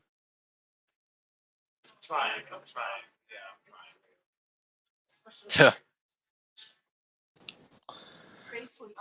But yeah, neutralization. I mean, homeostasis. Then another thing that the book goes into is what it calls the law of compensation, which I think we've kind of covered a bit, but I'll go into it a little bit, and then you'll probably see what it is that I'm talking about. It's basically how like there's an equilibrium happening, that the give and receive, there's like a balance between. It's kind of like also maybe kind of like karma, right? Like a good example of it is when we're talking about children, right? Before then you'll have children put into school, and then later on you'll have older people put into elderly homes, and that's kind of like showing like, okay, this is how much we care about each other, right? We just abdicate responsibility in a way. So there's this kind of balance, or there's this, you know, you get what you give in a way. And I found this post by Jane ASP that goes into it a bit. She writes, capitalist self-interest distorts the true principle of balance, give and receive, and energy flow. It's always about immediate payoff, profit, ego gratification, and instant equal exchange, which creates contraction rather than expansion. Whoa. And distorts natural rhythm. Often losing or giving more than receiving is the way to go, because the spirit of giving is more in alignment with goodness and the end goal with love, rather than selfishness, fear, and greed. If we are building something truly of value, returns will eventually surface and nurture growth as natural causality.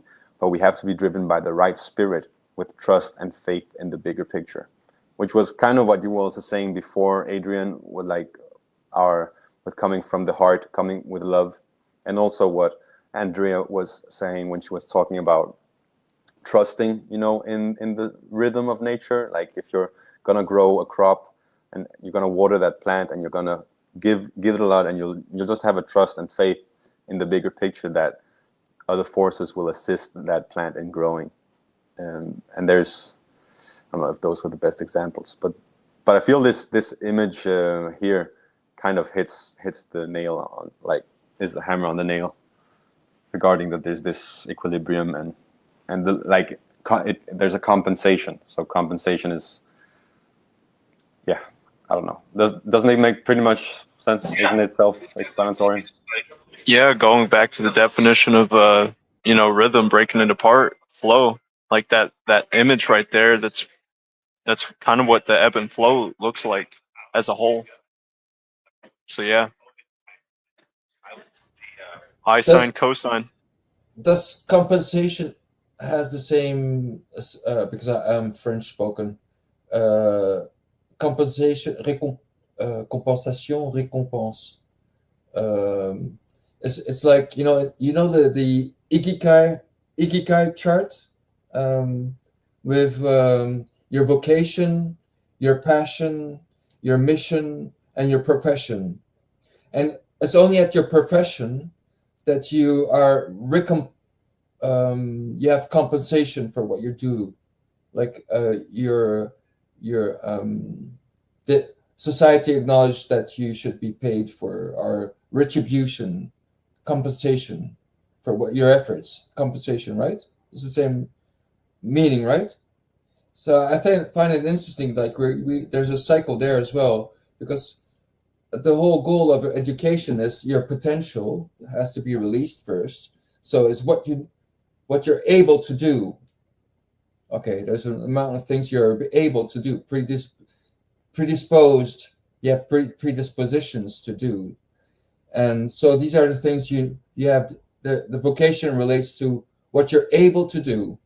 And then passion is related to more to what you like to do, what you love to do. So from the things you know how to do, you have to choose which you like, you enjoy the most. And then the mission is what the world needs. So it's the sense of mission. So from the things you selected, from what you know how to do and what you love to do, you choose the ones that go in the common good. Oh, thanks. There you are. And then, and I think it turns around to like the delayed gratification, because the Japanese never implied that this would come at an early age or anything. It's through experience, and then at the end you have a compensation for what you do.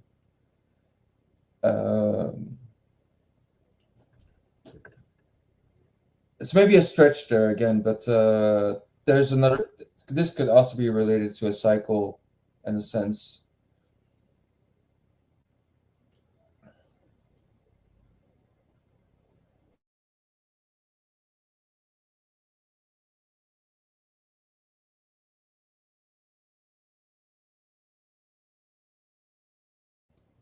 I'm loving this. I'm just watching the moon there. Thanks. I think we've probably reached the end. So I'll do like a final drum roll.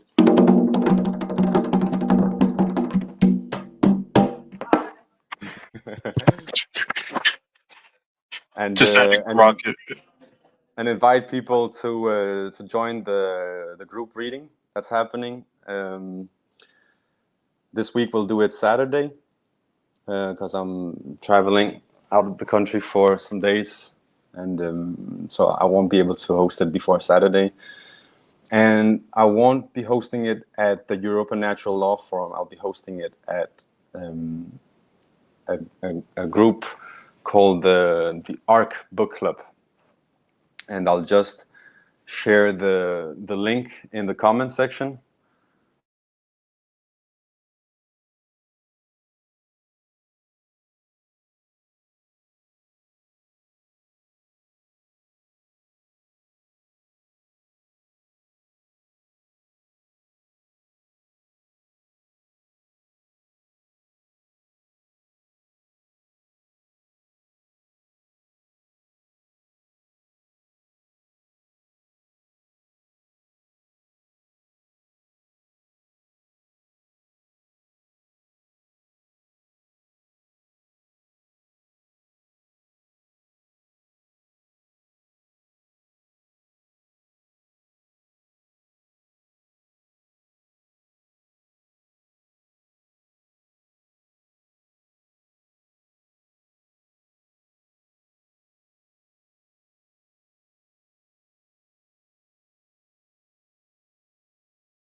Oscar, what's going on? You're gone.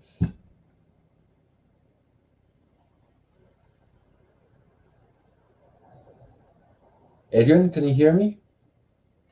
Yeah. So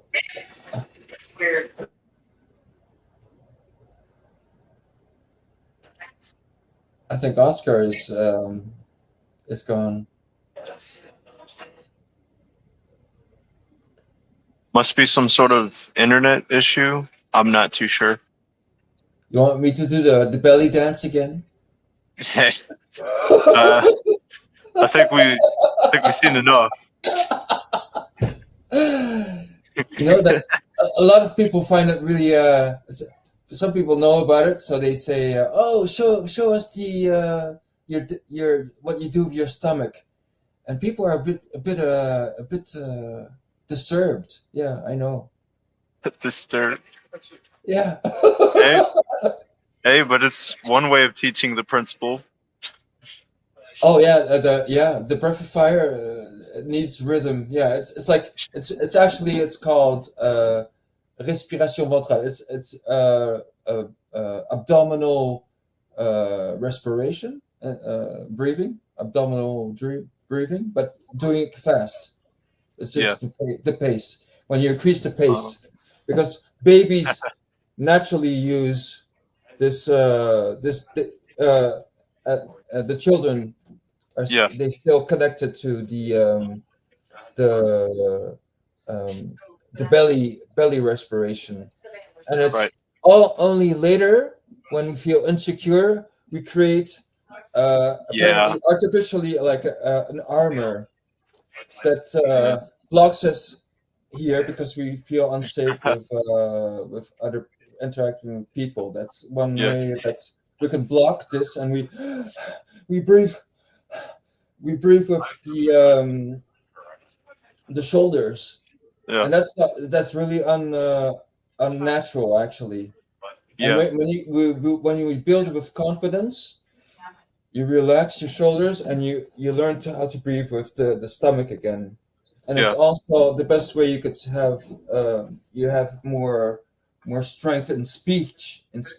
I've been I do a bit of drama, and I've been a comedian, and people that sing, of course, also use the